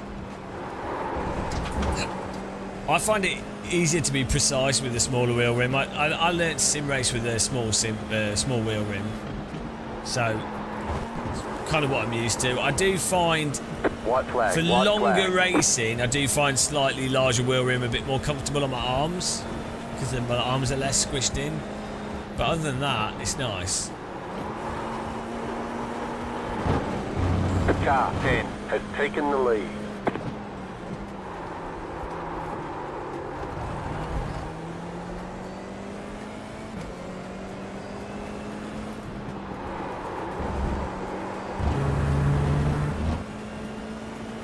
Yeah, you can get really cheap dash displays, and you can also get like USB powered screens and stuff.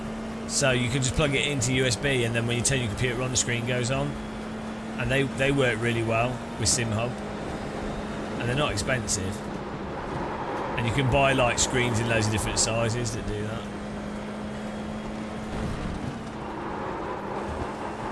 And touch screens.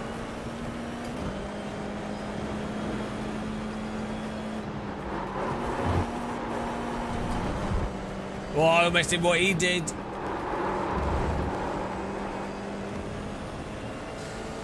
Well, there we go. 4th place isn't too bad. It's a bit embarrassing at Brands Hatcherinos, Hatcherun, Hatchindle. Should have won, but you know, it's alright.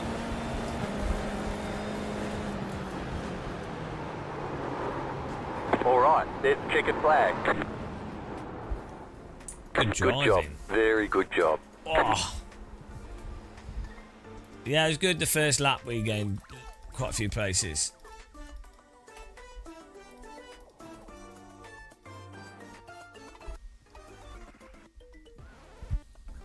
It worked alright.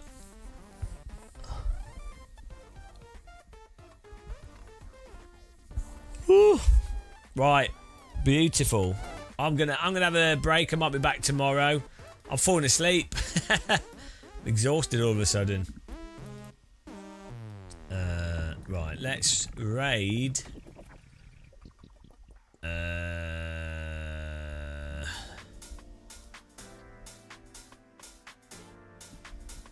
Let's raid someone, guys. Thanks for watching though and taking part. It's a good fun stream. Appreciate the memberships. Appreciate the support. It's fun chatting. Have a good rest of the day, everyone. Get yourselves a cup of tea. I'm gonna send you to Mr. Billy O'Rish. Take care, guys. Thanks. Bye. Bye.